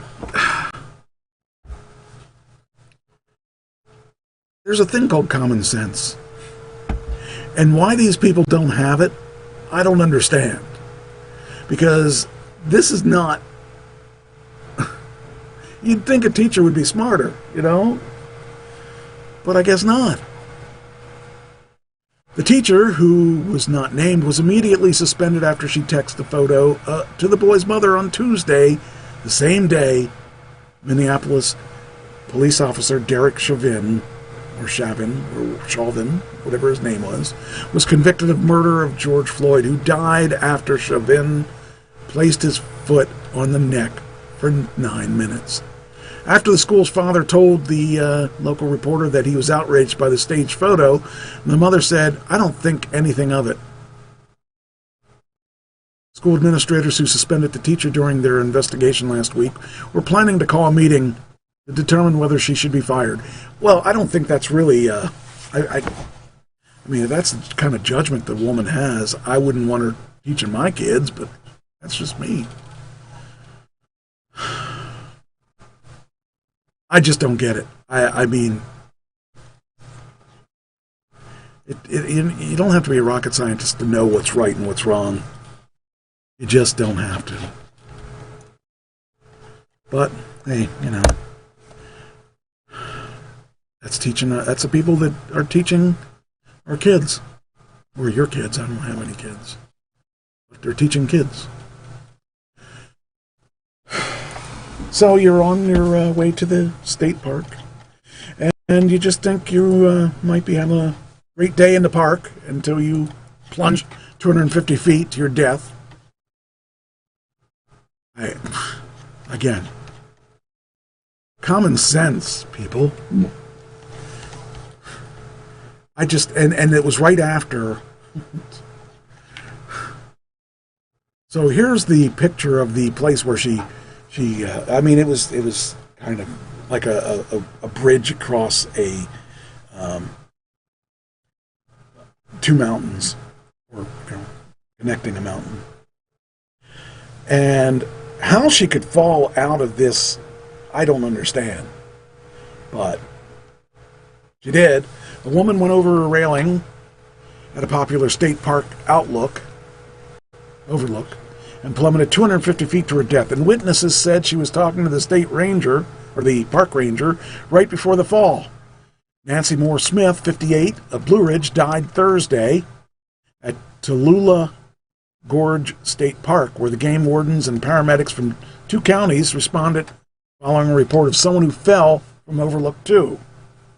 The first responders located the deceased female at the bottom of the gorge, and Habersham and Reuben County personnel rappelled into the gorge and used long lines to recover the victim. The agency's law enforcement critical incident reconstruction team is investigating the incident, including interviews of witnesses and Smith's relatives to determine if it was accidental or intentional. It has to be intentional. It has to be. I don't know how she could have. I mean, they have, like, I'm 6 foot. They have, like, if I stood on this, looks like they have fencing up so that you would have to climb it to fall out of it. So she had to do that on purpose. It's undetermined at this point. It's unclear if Smith was with anyone else at the time. The approximate height of the overlook where Smith was standing prior to the death was 250 feet. I can't imagine. Witnesses said they saw Smith cross over a railing prior to her death. She had to jump, I could imagine. I mean, if you're going to kill yourself, do it like that so that at least you're not going to live the rest of your life as a paraplegic or anything. You should be pretty much, dead. I don't know. But she had a nice look. I don't know. Says here, Carl Wallenda, founder of the Flying Wallendas, performed a high wire walk across the gorge in a daring July 1970 feat that included 2 headstands. Visitors to the park can see the towers that he used during the stunt. Hey, he made it. I don't know. I'm freaking out because I wouldn't like being up that high to begin with, and then that person. I would imagine it probably. She probably died instantly. Now, if you were to buy a new house, and the house, you're just doing some reconstruction on the house, and you found $46,000 under the floorboards, would you report it? I wouldn't. First off, if you report it and the people that left it there said, "Oh shoot, I left this money there," they'd be coming back for it. I don't think I would tell anyone if I found $46,000. I would just consider that a rebate. I don't know. Professional treasure hunter from Connecticut was hired by a Massachusetts family to investigate a rumor that money was hidden in their home, and he dug up $46,000 under their floorboards. The family had hired carpenters to search for the loot, which was supposedly concealed in the house in the 50s, but no one came up with anything. The treasure hunt, the treasure sleuth, who in 2016 found a wedding ring in the waters off Waterford, Connecticut, from a retired teacher, took his skills to western Massachusetts, where he climbed in the family's attic. I got a couple of signals over here. I'm going to take my endoscope camera and take a look under the floorboards into the cracks of the corner. When I dropped it in the second or third hole, I saw something weird. It had letters and numbers on it. It had a silver something with a slot. I realized, oh man, this is a keyhole. The long-lost treasure finally emerged from inside the gray metal box. Here you go, you guys. You ready? I see 20s. I see 10s. Willie says triumphantly as the $46,000 wrapped in the original bank strips finally sees daylight. I think it was a shock. I think we're all in shock. A family member who identifies herself as Karen said this discovery came after decades of wondering if the stories of the hidden money were true. I'm glad it was finally found. Karen said, and yet to decide what to do with the extra cash. Well, it's a rebate on her house anyway. I don't know what she paid for her house, but that's a pretty good rebate. Oh, boy. Oh. I mean, I hope for her sake, that it isn't money people are expecting to get back. So, anyway. was a funny, cute story. Don't see too many stories that are like that where happy ending at this point. Yeah, here you go. If your name is Josh, you'd be interested in this particular thing, and everybody that their name is Josh is probably curious about this. But how about a fight for the name? Oh. Just joshing. Hundreds of fight for the right to name the Nebraska Pool Noodle Brawl. I just can't imagine that it really matters, but hey, people are interested in everything. I don't know. Hold on here. Come on, finish. It says here, a fight over the name Josh drew a crowd from around the country to Nebraska Park on Saturday for a heated pool noodle brawl. It started a year ago when the pandemic boredom set in, and Josh Swain, a 22-year-old college student from Tucson, Arizona, messaged others who shared his name on social media and challenged them to a duel. Hundreds showed up at an air park in Lincoln, a location chosen at random, to participate in the silliness. You know, in my day it would have been Michael, because I don't think we had Joshes back then.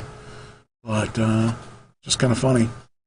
The festivities started with a grueling and righteous battle of rock, paper, and scissors between Josh Swain of Arizona and another Josh Swain of Omaha. The Arizona student won that competition, allowing him to claim the title of the true Josh Swain. The pool noodle competition that followed was open to anyone with the first name of Josh. The victor of the competition was a 5-year-old Joshua Vinson Jr., who was coronated with a Burger King crown. Swain, the organizer, said he was a little surprised at how the whole thing blew up. I didn't expect the people to be as adamant about this as they are right now. We have a small favor to ask. You read what? Oh, this is okay. That's just the end of the article. Anyway, you know, it's a bizarre article, but you know, kind of weird. This next article is not quite as nice as, but it had a happy ending. Woman swallowed by python as she checked on her cornfield. I can honestly say that would have to be one of the scariest things to happen, to be swallowed by a python. I mean, because you're alive, because the python doesn't eat you by chewing you. It just swallows you. That's strange. A woman in Indonesia was swallowed whole by a python as she checked on her cornfields last week. The woman's name was Wa Tiba and lived on Mona Island off the coast of Sulawesi. She left her home Thursday night to visit her cornfield about a half mile from her home. Reticulated pythons are common in the area, but it was actually wild boars that Wa had been worried about initially because they'd been destroying her crops. When Wa didn't return, her sister went out to find her and found Wa's footprints, flashlight, slippers, and machete. I think I would have used the machete a little bit better. I think something happened that she didn't use a machete. On Friday, 100 villagers searched the area and found a 23-foot snake with a very swollen belly. The villagers killed the snake, cut it open, and found Wa inside, intact. She probably didn't die inside the snake. A reticulated python secures its prey with a bite, then wraps its body around the victim, squeezing down until the victim can't breathe. Pythons are the longest snake in the world. I'll tell you what, that would freak me out. Yeah, you end up sitting in the belly of a snake and trying to figure out what in the world you're going to do. I mean, I would love to hear an interview from that woman to figure out, you know, what she was thinking and like how did it happen. So I guess we'll never know, but I'd be curious about it. Wonder if there's any updates to that. Let's look for her name. I'm sure her name is not going to be all over the world, so let's see what happens here. Graphic video shows missing woman inside the stomach.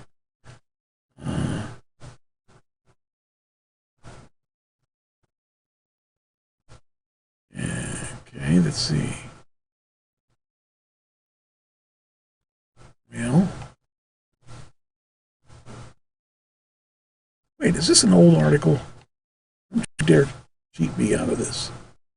Yeah, that was okay. That was the 25th. Okay, I'm curious because the 23-foot python swallowed an Indonesian woman. That is her. Well, why did it take you guys this long to tell us? Oh, man. They didn't tell you that this happened in 2018. The article does not say 2018. This was an Indonesian. Okay. She checked her cornfields last week. Did she happen to do this twice? I can't imagine. I think somebody's trying to pass it off as a new article, and according to my search, the woman was not just swallowed recently. All right, here we go. Now we got officers that need to be prosecuted. Seems to be a new thing.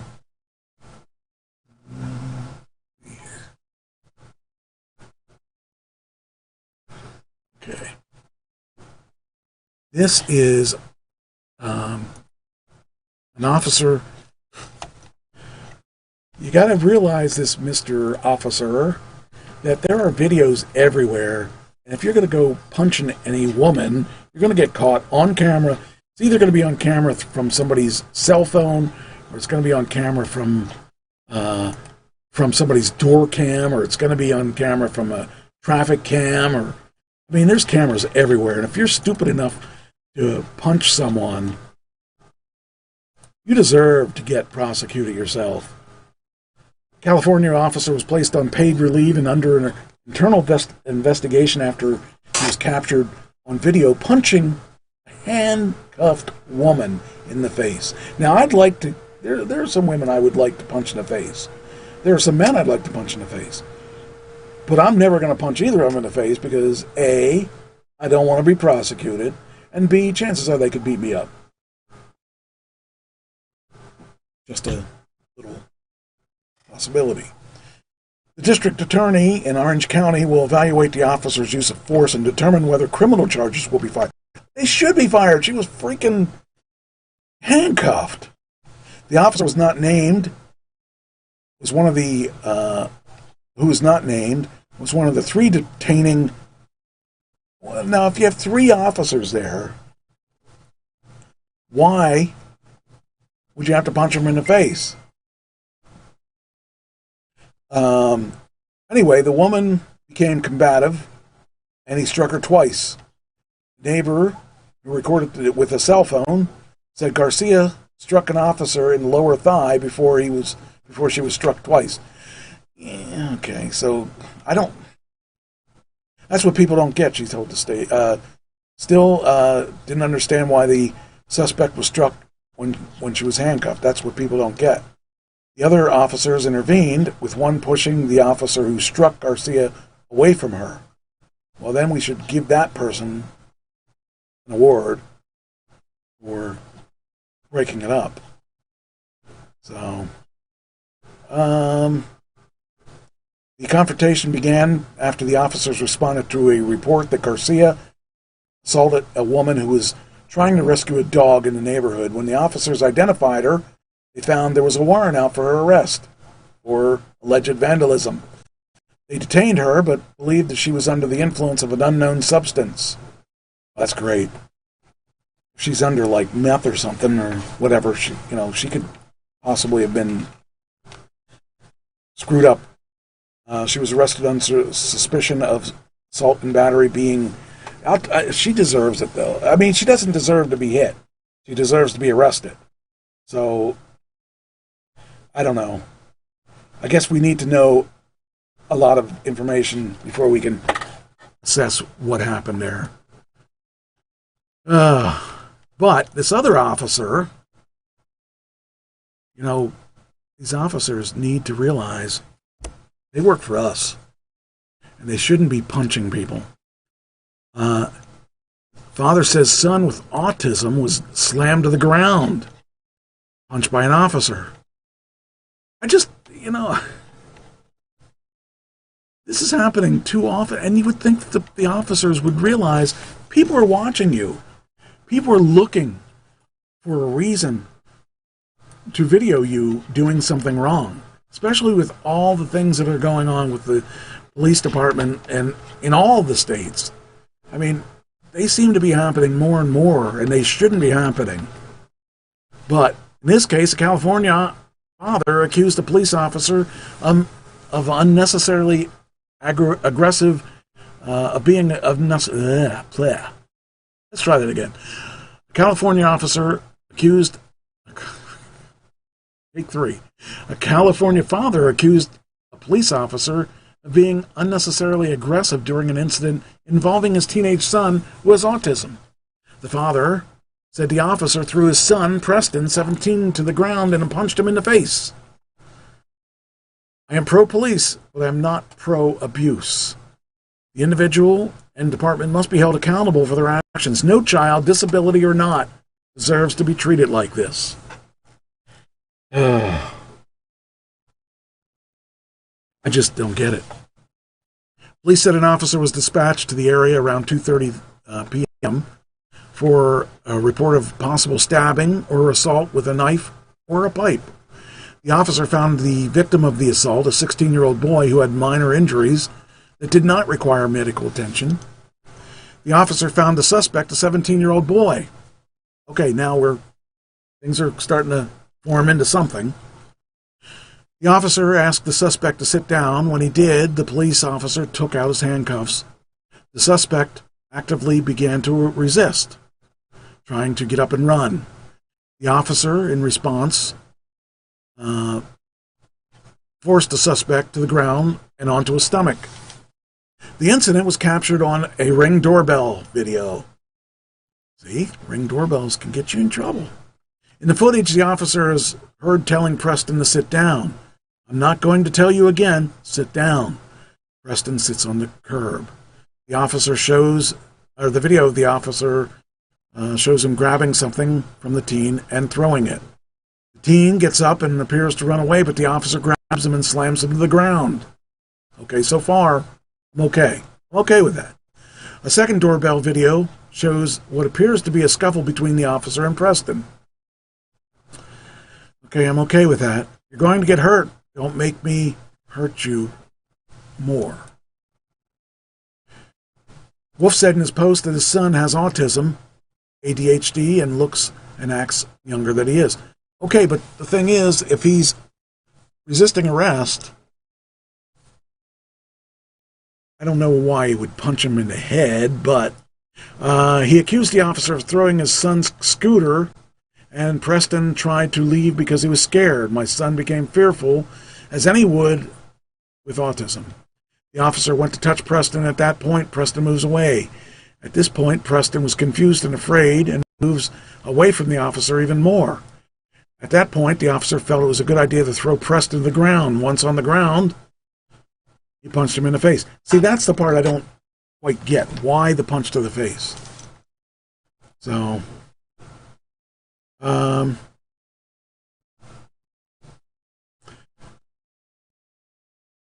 I don't know. This one's a tough one. I don't understand the punch to the face, but everything else I was okay with. So, yeah. I mean, if you have to do what you got to do, but it didn't sound like, I don't know, maybe not. This one, however, police officer punches a black man in the face repeatedly during a traffic stop. I'm sure there's much more to this than the headline says, but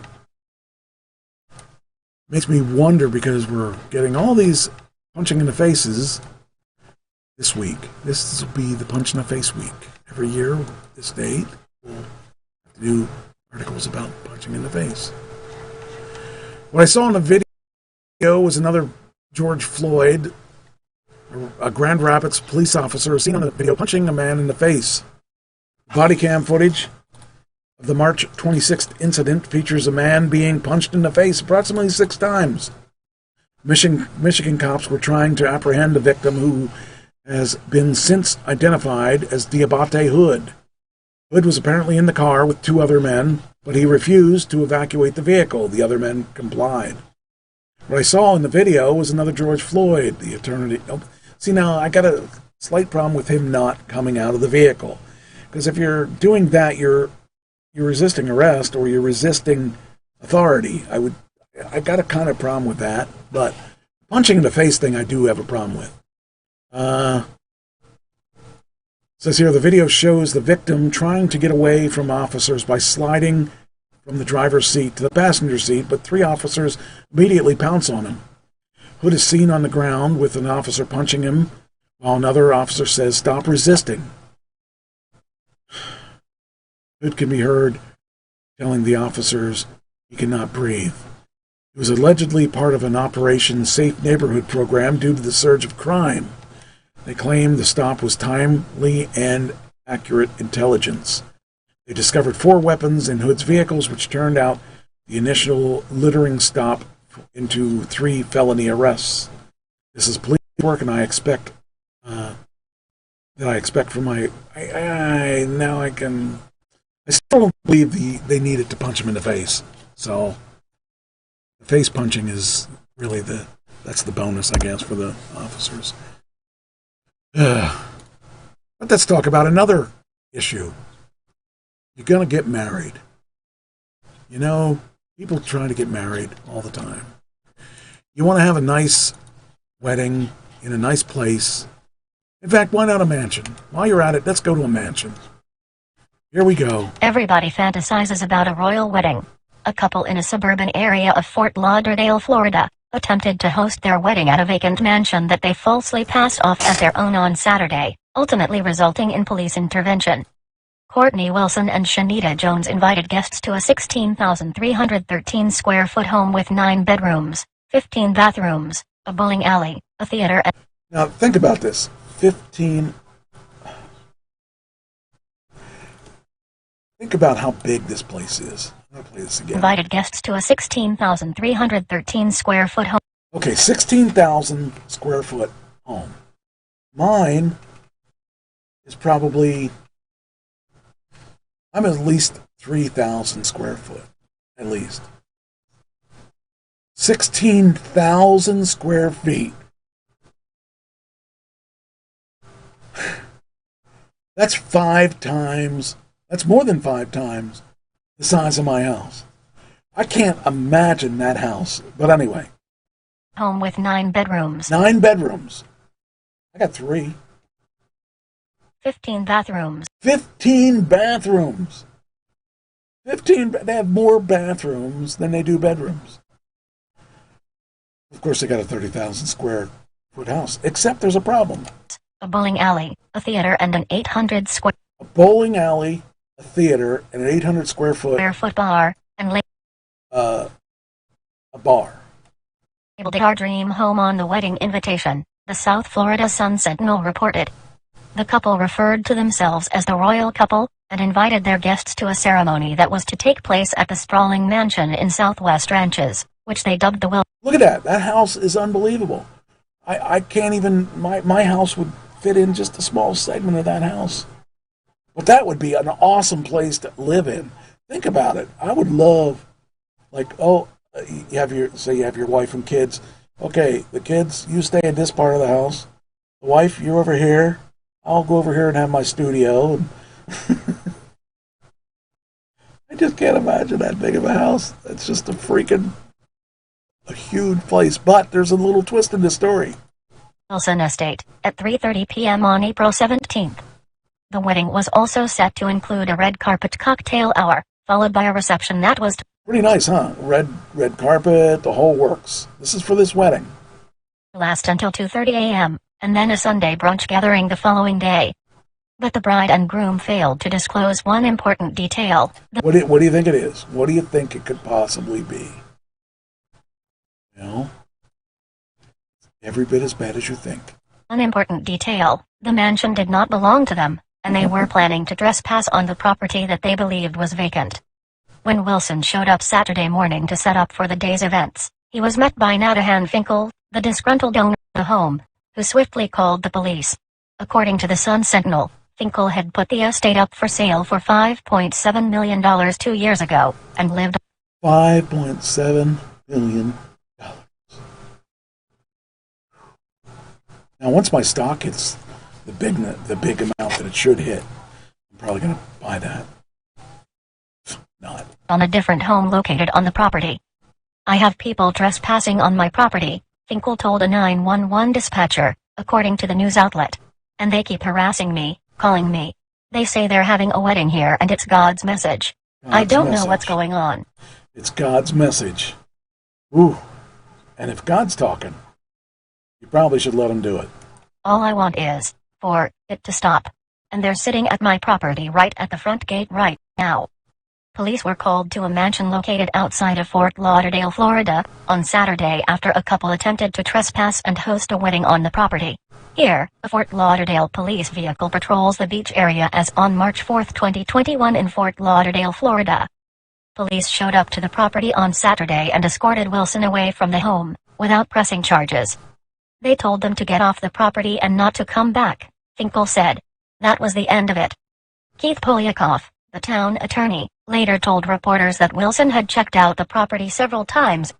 Look at that. There's the official invitation. In the weeks leading up to the wedding, claiming that he wanted to purchase it. He had even asked Finkel if he could use the backyard for the wedding. The guy figured it was a vacant house and didn't realize Nathan lived on the property in a different home, Polyakoff said. This guy had no idea he lived there. You know the shock that must have been on his face when he showed up at the gate and the owner was home? Wilson declined to address the incident when reached for comment by the Sun-Sentinel on Tuesday. I don't want to talk about it, he said. Oh man, people have their nerve. I mean, it's a good scam, but I mean, it's not a good scam because he didn't succeed. Oh. What a scary thing to think that there's people out there that would just, you know, it's God's will. It's God's will that we should be married here. Oh, man. I like how people take God's name in vain, saying it's God's will for this. It's like when you hear the scammers, they always say, you know, they always bring God up and they, you know, don't really think about how stupid it sounds. People are crazy. Anyway, yeah, that was... that's a Florida couple that didn't get their dream wedding. They're lucky they didn't go to jail for that. I mean, I guess technically they didn't break the law because nothing happened. But I don't know. Just kind of weird. I don't know. So there's a group of people who found a miracle cure for COVID-19. Or so they say. They were also indicted for selling the bleach as a miracle cure.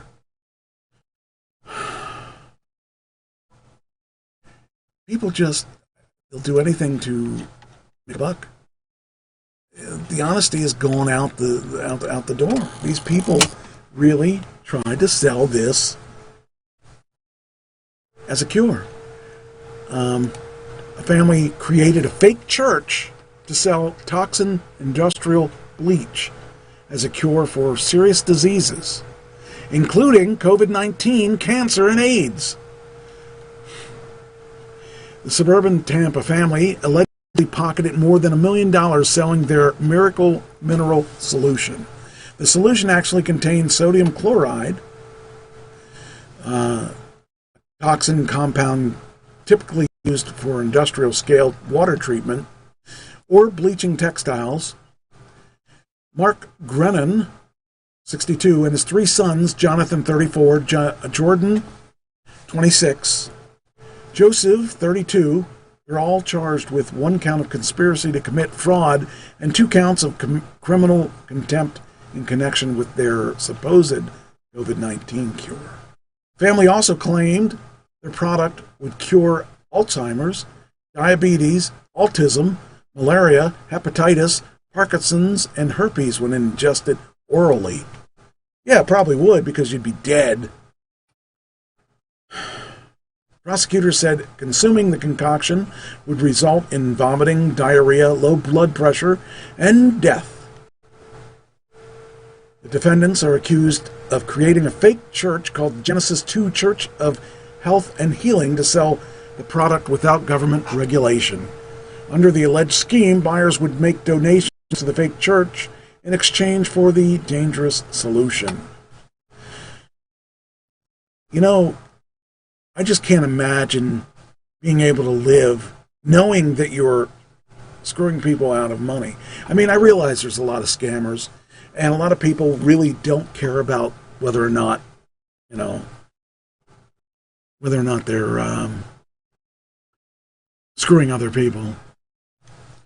But it does really happen that these people do exist, and I just can't even, I don't know. I just think about that all the time when I read these stories, that these people have no scruples at all. Dozens of chemical drums containing 10,000 pounds of sodium chloride powder and thousands of bottles of miracle mineral solution were seized in connection with the case. The Grennan family was previously sued by the federal government and ignored orders to halt production of the product. The defendants were accused of threatening the judge in that case with violence if the court order was enforced, saying they would pick up guns and instigate a Waco. Multiple firearms, including a shotgun with custom-made violin case, were confiscated by the feds. The Grennans face life behind bars if convicted. Well, I mean, if you're doing that, you get what you get. And that's all I can say about that. So, I don't know. Just kind of weird that that's even in here.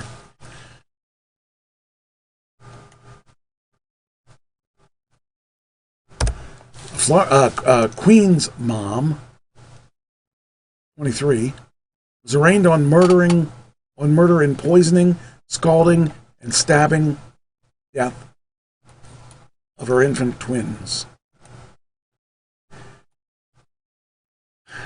It proves to me that if you don't bond with your children, no, I don't know what that proves. It proves that people are just animals. How could you kill your own kids? I mean, I know that one guy killed him with the tractor, but he didn't try to kill them. This woman killed her kids, her twins, their infants. Queen prosecutors on Saturday revealed the horrific death of the six-week-old babies. First, pine sol was added to their milk, and then they were scalded with hot water, all allegedly by the hands of the young queen's mother, now charged with their murders. And one baby somehow still survived the scalding and poisoned milk. The mother stabbed him in the neck to finish him off. The sickening details were revealed as the murder arraignment of Denezja Kilpatrick, hey. Be ironic if her one son was named Patrick. Charged with killing Dallas and Dakota Bentley, her 6-week-old twins, inside their apartment. Kilpatrick, 23, who had allegedly complained, "I can't take it anymore," when the authorities discovered the bodies of her tiny boy and girl, put the cleaner Pine Sol in their bottles of milk and tried to feed it to them. When that didn't work, the mother put each of the infants in the bathtub, running hot water over. I mean, geez, she's not even just killing them. She's taking the long way to kill them. She's feeding them poison. She's putting them in the bathtub with hot water. I mean, that's just really crazy. When that didn't work, she put, Dakota stopped moving under the water, prompting the mom to wrap up the small body in a pink blanket, then place it inside a black plastic bag shoved under the kitchen sink. Dallas somehow survived the bathtub scalding, but was found laying face down inside the bassinet with a knife sticking out of the back of his neck. The babies were found at 3:10 p.m. Thursday after a relative asked police to check the apartment. Kilpatrick has been charged with 2 counts, each of first and second degree murder, criminal possession of a weapon in the 4th degree, and 2 counts of endangering the welfare of a child. Can you imagine? I can't even think what would prompt me to kill my kids. To kill anyone, but let alone my kids.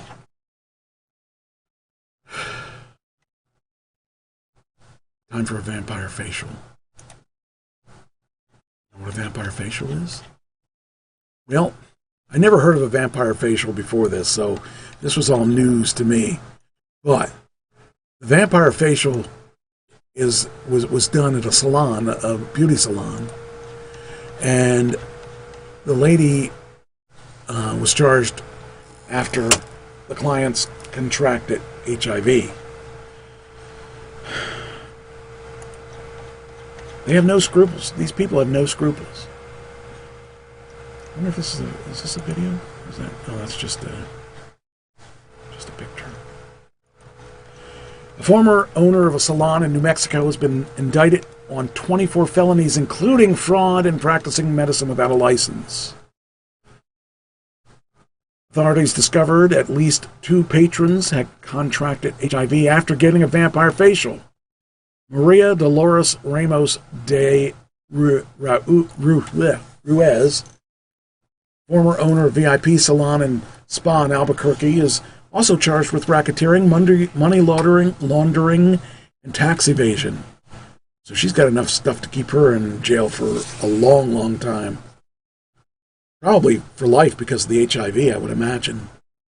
Individuals who jeopardize the health and safety of New Mexico families must be held accountable.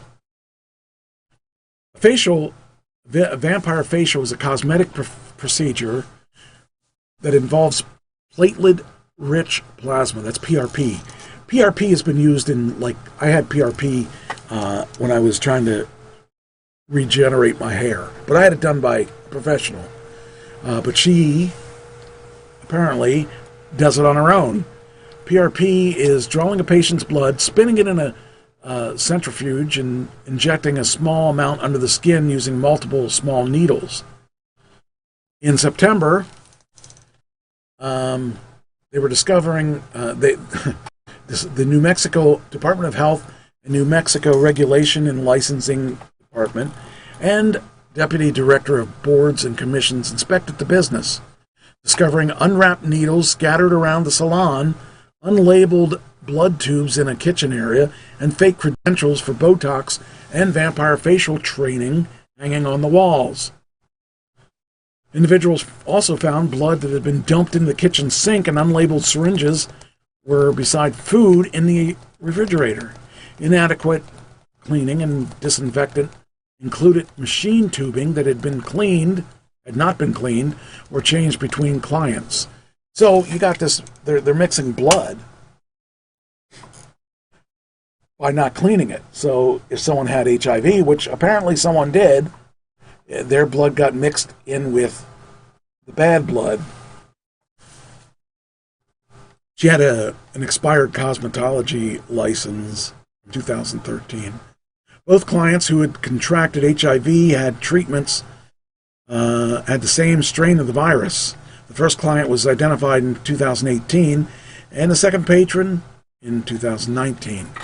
A total of 137 clients received unlicensed and fraudulent services.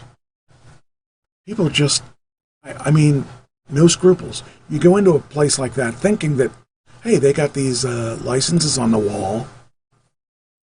Why shouldn't I go? I mean, it's got to be legal. They got papers that say they're legal. Well, that's not the way it is, unfortunately. And those two people that have HIV now had to pay the price. So, all right, video of a suspected drunk driver dragging a police lieutenant. This is insane. I mean, insane. Okay, so if you're drunk, do you really think you're going to get away with it? Won't they catch up with you? I mean, why would you face... I would rather face just drunk driving charges to charges of trying to kill a police officer. A New York City police lieutenant was dragged by a vehicle by an alleged drunk driver in Brooklyn. The lieutenant had stopped the vehicle on the Rockaway Parkway around 3:50 a.m. because he suspected the driver was intoxicated. Well, here's the situation. Here's what he did. I mean, this is... I swear, people are just insane. So, here's the footage. He's trying to get him off the road because he knows he's drunk. Now look. Did you think you were going to get away with it? What, I mean... He's just asking him to step out of the car, and he could have just gotten a drunken driving ticket. And now he's in trouble for drunken driving and trying to kill a police officer. Jeez. These people are insane. They're insane, I swear. You know, I don't get it. Why would you put yourself in a situation where, you know, you're going to end up going to jail for a much longer time? It could have been just as easy as a drunken driving ticket going back to, you know, but the guy's now in serious trouble. This priest in Denmark, you think you can trust a priest, right? And a priest in Denmark, I mean, it's a place that I've never attributed to anything violent. I mean, Denmark is kind of a cool, you know, non-committal place. Well, this guy here is accused of killing his wife. And the searches he used on the internet, I mean, you would think that maybe he would have got rid of the computer. I don't know. I just think that people are stupid. And the priest, I mean, of all people to kill his wife, why not just ask God to take her and get rid of her? I don't know. A Lutheran priest in Denmark has been accused of killing his missing wife after internet searches were for sea depth, disappeared, oil barrels. They were uncovered on the couple's computer. Thomas Goddard, 44, was charged with murdering his wife Maria after the court found the evidence to sufficiently weigh to be able to prosecute. Goddard has claimed that his wife, 43-year-old psychiatrist, was depressed and she vanished from the couple's home. She left her phone, her computer, credit cards. When she didn't show up to one of her kids' birthday party 3 days later, her sister reported her missing. Investigators found hydrochloric acid and caustic soda in the couple's home, as well as internet searches and for terms such as sea depth, oil barrels, suicide, disappeared, and cleaning. Surveillance footage at November 6th at a recycling station showed Goddard moving a large barrel on a hand truck. Investigators carried out extensive searches, including with trained dogs, but they've been unable to locate the woman. 3 weeks after the woman's disappearance, the The priest was arrested in connection with the case. He still maintains his innocence and is being held in custody. I just think that that's insane. A man of God. And you know what? Shows you that man of God can be evil. I mean, not that most of them are evil. I would hope that most of them are cool people. Oh. Let's see.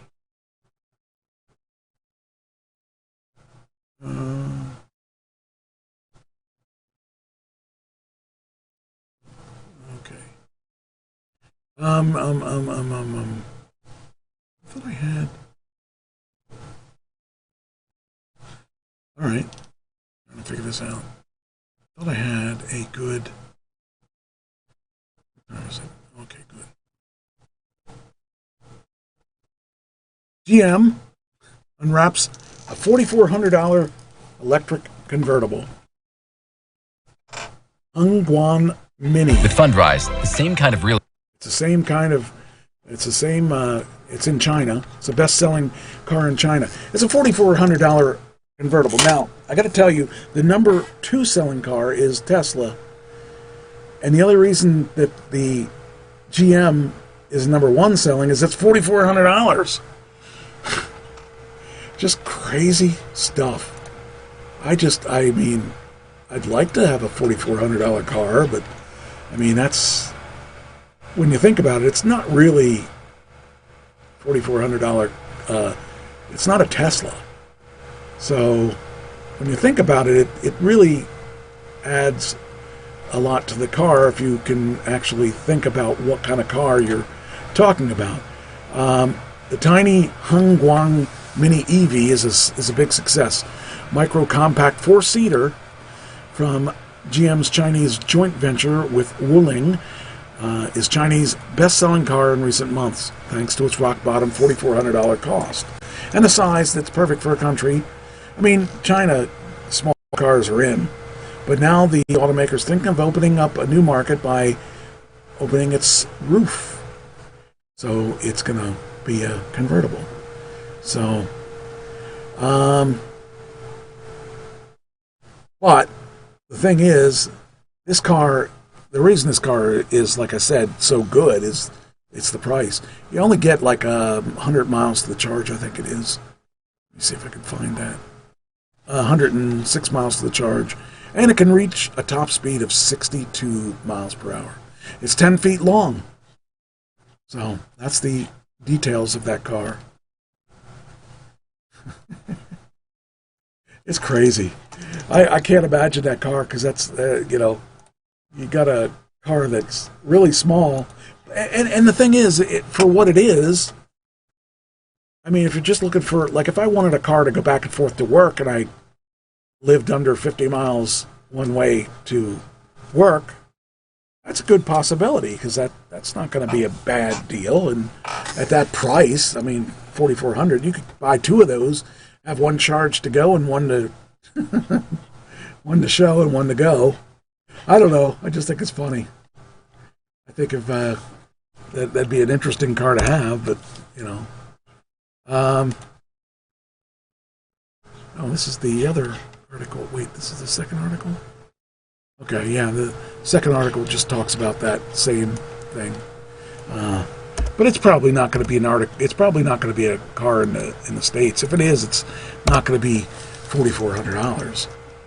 So, if you wanted to do it yourself electric Jeep, kind of cool to have, huh? You can have your own electric Jeep.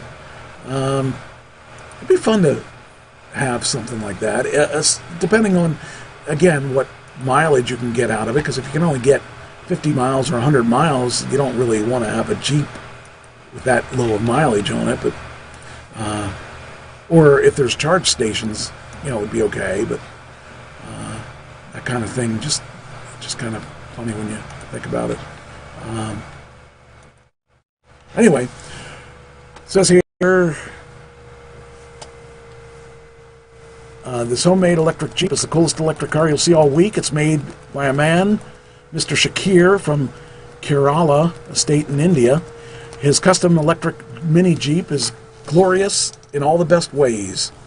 He built it for his kids, and he says it fits 6 children. he and the vlogger interviewing him in the video below demonstrated that it can fit 2 adults even if they have to squeeze in a bit. In addition to the seats up front for the driver and the passenger, there's bench seats on each side and the rear portions. At one point, Shakir and the video vlogger even take the Jeep out for a ride. It's pretty interesting. It's small. It gets you around from point A to point B. Shakir built the entire Jeep by hand, including welding up the frame, shape up the custom body panels, which required extensive hammering that bothered the neighbors. He had to leave his home shop and rent space at a local workshop. I wish my neighbors were as considerate as Shakir. The Jeep isn't a new creation. Shakir built it around 5 years ago, and it's now getting attention it deserves. It took him 6 months to a year to complete, and though he was able to make progress on it during the breaks from work. It's just kind of funny. I mean, it's like a mini Jeep. I can't imagine. I don't know what he built it out of, because, I mean, obviously Jeeps are a lot bigger than that. What really sells it is the attention to detail. Shakir included custom front and rear bumpers, removable soft top, leaf spring suspension, hood buckles, power windows, LED lights including indicators, a manual gearbox, adjustable seats, roof luggage rack, sound system, and the works. During the interview, he drove by, and it's comical to see how closely a real Jeep drove by. How funny it looks like the original, like a Jeep. Powered by a 100,000 watt motor, the vehicle certainly isn't overpowered, but Shakir designed it for his children, and thus the power is efficient, especially since it's capable of pulling 6 passengers just fine. Driving scenes show the Jeep moving quite sprightly, despite the small 1,000 watt motor. It even has enough battery power for 60 to 70 kilometers, or 37 to 43 miles, and it seems like plenty of run time to have his kids have serious fun with it. Cost him about $2,000 to build it. You know, it's kind of cool. But I mean, really, it's practical for fun. And again, it comes down to 37 miles to 43 miles of range.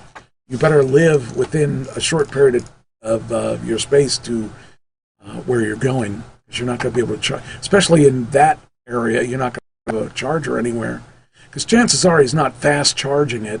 So for him to charge that, we're talking. I mean, it's India, southern India, so they probably don't have a network to charge that at any fast rate. And actually, it looks pretty cramped in there, so it's pretty small. But hey, people do what they got to do. It's pretty funny. It's a funny little Jeep.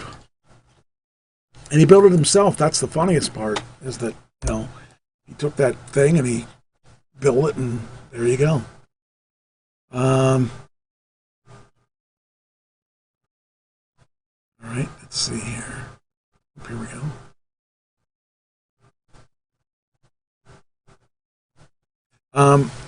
General Motors is revealing that their EV investment map for the U.S. It says here they're putting in a pretty hefty amount of money into making this stuff work. So they're going to have to stay on top of their game. I mean, right now they're way behind the 8 ball. All they have is a Chevy Bolt for the most part, and that's not going to really do it. General Motors is investing billions in electric vehicles, EV plants, and battery plants in the U.S. They're looking at spending $9 billion. By 2025, it intends to invest a total of $27 billion including $7 billion in the U.S., or $7 billion in 2021, I should say, planned on EV and AV products to introduce 30 new global electric cars, 40% of GM's models by 2025, 40%, that's almost half, by 2025. The list of upcoming models include 4 GM models, including the 2 already named, the Hummers, and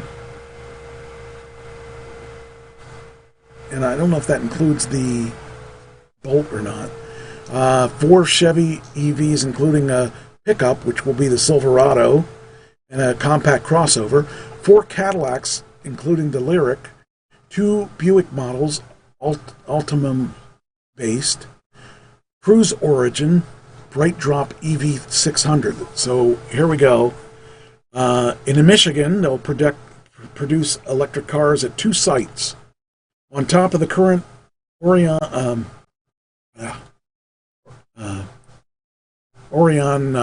assembly, the company will launch a 100% EV plant called the Factory Zero to handle next-generation models. Factory Zero, formerly Detroit Hamtramck Assembly in Detroit, will be $2.2 billion investment and 2,200 jobs. GM's first plant that is 100% devoted to electric vehicles. It'll have the Hummer, and it'll have Silverado, and it'll have the Cruise Origin. The Orion assembly will be $402 million investment. That's 11 jobs. Will be the Chevy Bolt and the Chevy Bolt EUV and Cruise AV test vehicles. The Ohio plant, the battery plant in Lordstown, Ohio, will supply battery cells to GM's plants in Michigan and Canada. It's located not far from GM's Lordstown assembly plant, sold to Lordstown Motors. Ultium Cells, which is a 50-50 joint venture with LG, the first lithium-ion cell manufacturing plant located in Lordstown, Ohio, which is a $2.3 billion investment and 1,100 jobs. That's a lot of jobs. Tennessee, they're going to be having, for now, only one model will be confirmed for the spring site. It says here, according to rumors, one of the models might be the Honda Acura's EV. Now, why would Honda be involved in that? Is there it's a joint venture, right? I think that's what it says. Did it say joint venture? Anyway, the Honda, where is that? Now I lost it. Honda Acura EV. So the Ultium Cells, okay, that's the joint venture. And the lithium-ion cell manufacturing plant is to be located in Spring Hill, Tennessee. $2.3 billion investment and 1,300 jobs. And then Spring Hill in Tennessee, a $2 billion investment is going to be, it was announced in October of 2020. It'll be the third manufacturing plant that will produce electric vehicles, starting with the Cadillac Lyriq. I don't know. It should be interesting. See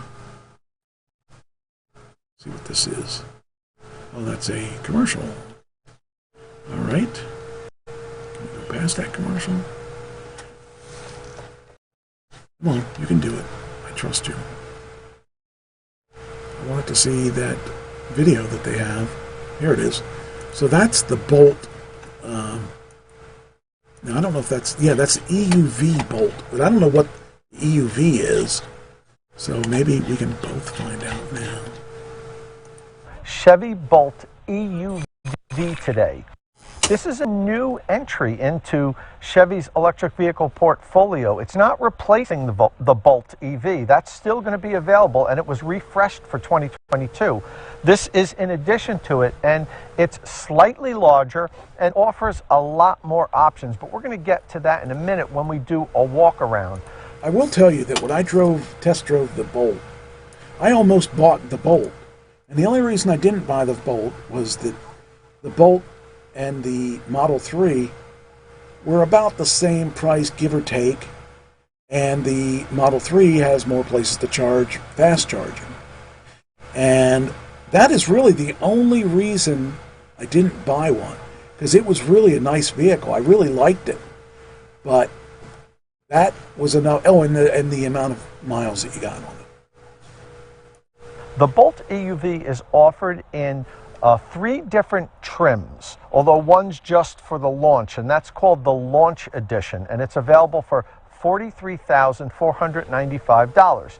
Moving forward, there'll be 2 versions of the Bolt EUV. The LT, which has a starting MSRP of $33,995, and then the Bolt EUV Premier, which begins pricing at $38,495. Chevy has aggressively priced these vehicles. It's actually cost less than the Bolt EV did up to this model year, when Chevrolet also, with the introduction of the EUV and the refreshed Bolt EV, lowered the price of the Bolt EV by $5,000. So the Bolt EV is still $2,000 less than the EUV, but in our opinion, that $2,000 is well spent, because you get a bigger vehicle, a lot more rear legroom, and the possibility to add a lot of options like GM Super Cruise, which we're going to be taking a look at when we do a quick drive. Now, you see in that, we're going to do a video that they just showed. Walk around, go over some of the features, and take inside the Bolt EUV for a short drive. Wait, I wanted to show a lot more rear leg by $5,000. So the Bolt EV is still $2,000 less than the EUV, but in our opinion, that $2,000 is well spent, because you get a bigger vehicle, a lot more rear legroom, and the possibility to add a lot of options like GM Super Cruise, which we're going to be taking a look. There. Okay, so they had a nice screen on their car. And it was roomy. I actually fit in there pretty good. I'm a 6'2" guy, and I fit in there pretty comfortably. So I would definitely say that it definitely was a nice vehicle as far as that goes. All the instruments and everything was laid out real nice, and it had I don't know if it was Apple Player. It had a player. It was, I think it might have been an Apple Player. That really explained, or that really took a good entertainment system. But the GPS was decent and everything. So the display on the Model 3 is bigger, but I really did like what they had for the vehicle. It seemed a lot of quality for the vehicle for the price. So. But like I said, we're talking about supercharging and the amount of miles. Look at when we do a quick drive. But first, we're going to do a walk around, go over some of the features, and then take you inside the Bolt EUV for a short drive. The Bolt EUV is... I like the look of it too. It kind of looked nice. Available in 7 exterior colors, but we only got to see 4 of them. We had infrared tint coat, bright blue metallic, summit white, and silver flare metallic on hand. Now, I mentioned earlier that the Bolt EUV is available in 3 trim levels. The base level, LT, comes standard with Chevy Safety Assist, DC fast charging capability. Okay. Wireless phone charger. Oh, Apple Play. I thought it was Apple Play. Okay. CarPlay. And dual... Okay, yeah. Wireless device charging. Wireless Apple CarPlay. I like the wireless device charging. That's kind of cool. I wish that my Tesla had that. And Android Auto, and a dual voltage charge cord. When you jump up to the premium version, you get leather-appointed seats, adaptive cruise control, a rear camera mirror, and HD surround vision. The launch edition... I think the HD surround vision is kind of cool.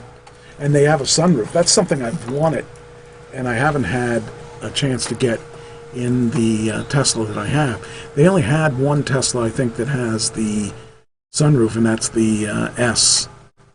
Adds all that plus unique wheels and badging, Super Cruise, an illuminated charge port, and a panoramic sunroof. The interior of the Bolts is completely refreshed. It's identical on both vehicles, and in my opinion, it's a big improvement over past years. There's a neat little storage cubby underneath the center console that I think owners are going to find useful. The Bolt EUV has an available panoramic sunroof. You can't order that on the regular Bolt EV, and it really opens up the interior.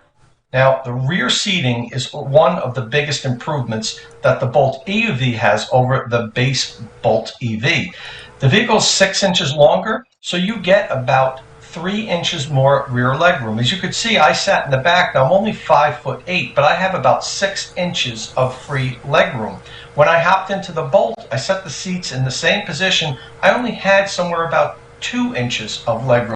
Not nearly the same amount of legroom. The Bolt EUV also has a USB-C and USB-A charge port for rear passengers, and there's no longer a joystick. There's now push buttons for gear selectors. A power rear hatch is not optional on the Bolt EV or EUV, so it's manual.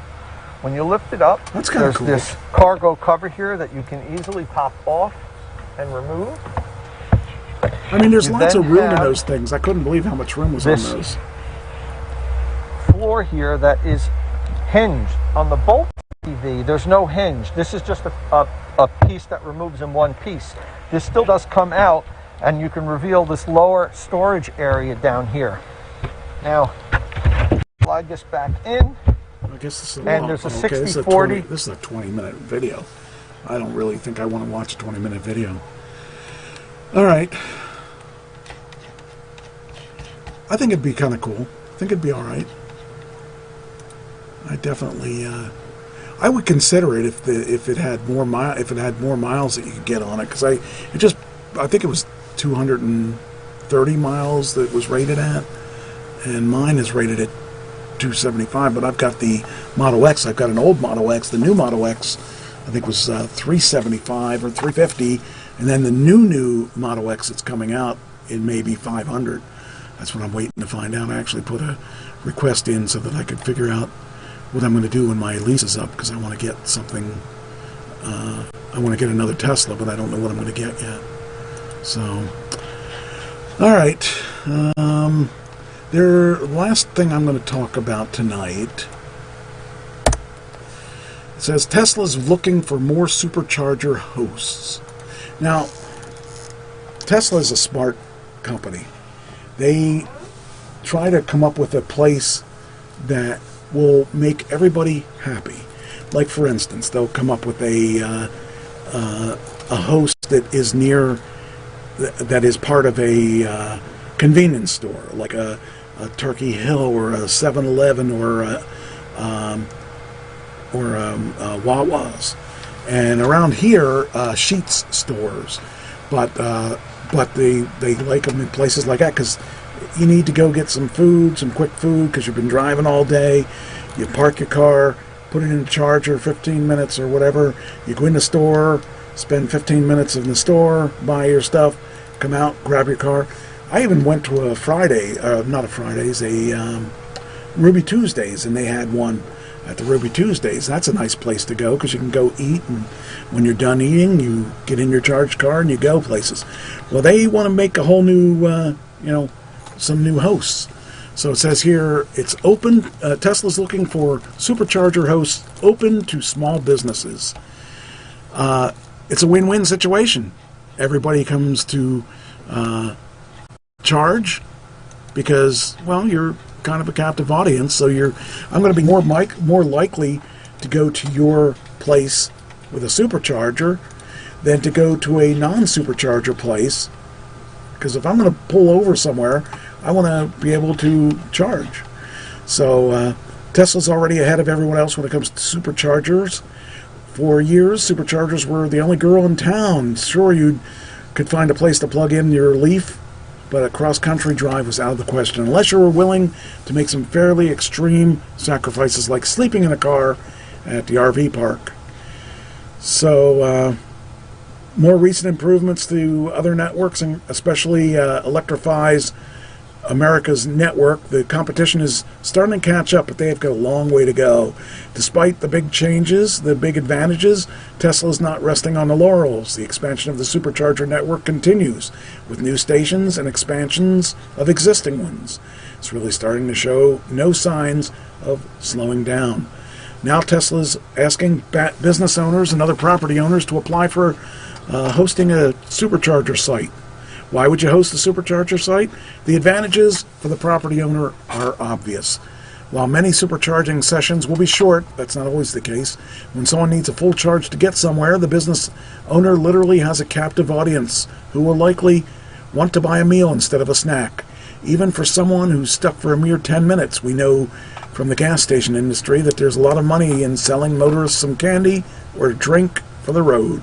In fact, gas stations make very little money on selling gas. The convenience store is where most of the money is.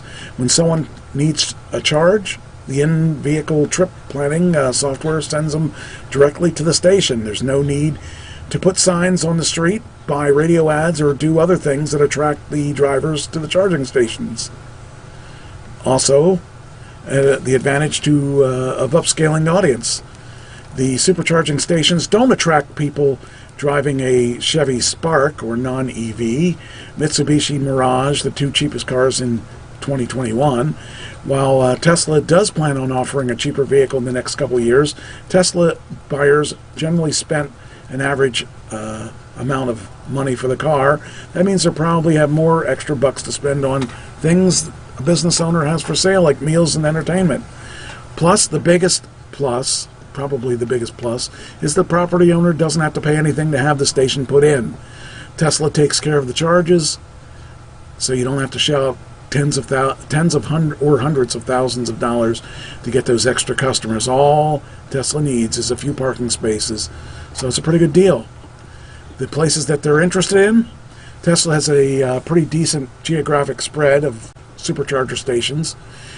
It's still expanding to cover more and more areas that people tend to travel through. It also needs more capacity places where it already has stations. As the company sells more and more vehicles, it's going to need more and more places for people to charge when their in-town driving exceeds the available range for that day. Particularly bad problem would be places that have a lot of Tesla owners, like California. So the places that they really need people are Fremont, California, Gateway Cities, California, Long Beach, California, San Mateo, California, Sonoma County, California, Walnut Creek, Pleasant Hill, California, Minnesota, Northern New Jersey, which is up by New York, Queens, Nassau, New York, Wilmington, North Carolina, Portland, Oregon, Dallas, Fort Worth, Texas. While California dominates the list, it doesn't completely fill it. Tesla's still looking for hosts in places like Minnesota, New Jersey, New York, North Carolina, Oregon, and Texas. And if you're elsewhere, you should still apply, because on the Supercharger host webpage, Tesla's listed the places where it is in critical need of supercharger hosts. But the company is pretty clear that it wants volunteers everywhere. As Tesla continues to grow, it's going to need more capacity, both along the highways and within cities. If you live in a rural town that already has a supercharger station, consider applying. Tesla may not install one at your business very fast, but it will eventually need to have more stations where it has them as demand grows. I mean, we have one in Harrisburg. I think it has 8 stations. One in York that has like 8 stations. One in Carlisle that has, I think, 8 stations. And there's one in Lancaster that has, I believe it's 8 stations there too. But the problem is that they are very far apart, and they, we don't have a lot of electric cars out here. I'm glad I have one in my house, because I don't go anywhere for the majority of the time. But when I do go somewhere, I want to be charged. And for the time that it would sit here, not running, it would be discharged. So I have a station here, and it charges my car to where I need it to be. But there, as like in DC, they have one with 20 stations. It's at a mall.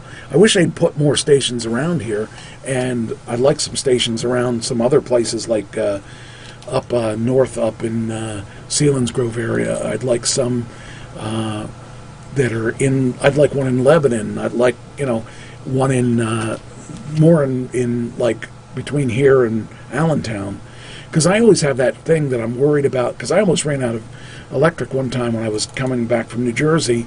And I stopped and dropped off in, it was out by Allentown, but it was in between Allentown and Harrisburg. And I almost didn't make it back. So I wish there were more places in between there. I mean, we're about within 90 miles, you can get to a charge station. And in Harrisburg, there's about 20 miles, 30 miles between charging stations. But from Harrisburg to say Allentown, there's only one major supercharger. So, and from say York, Pennsylvania to Maryland, it's probably 60 miles, I'm thinking. So, just kind of would be nice to have more. And I'm looking forward to it when they will be everywhere, like a gas station. So, so if you're in a larger area, Philadelphia's a good example. They're really hard to get to because they're in the city. Someplace outside of Philadelphia would be a good place. The closest place outside of Philadelphia is either Delaware or New Jersey. But still, if you're going through Philly, you don't want to have to go back into, pay the toll to get over to Philadelphia or to New Jersey, or run all the way down to Delaware. So, but the thing is, they're giving Ma and Pa's shops a place to, they're basically giving those places a chance. So that's kind of cool, and it's good for the Ma and Pa's. They can, again, host a captive audience. So, all right. Anyway, so I guess that's it. What do you think? Then we should just end it. I guess so. All right. I will talk to you guys next week. I look forward to talking to you. And as always, remember the most important part. We're still the one.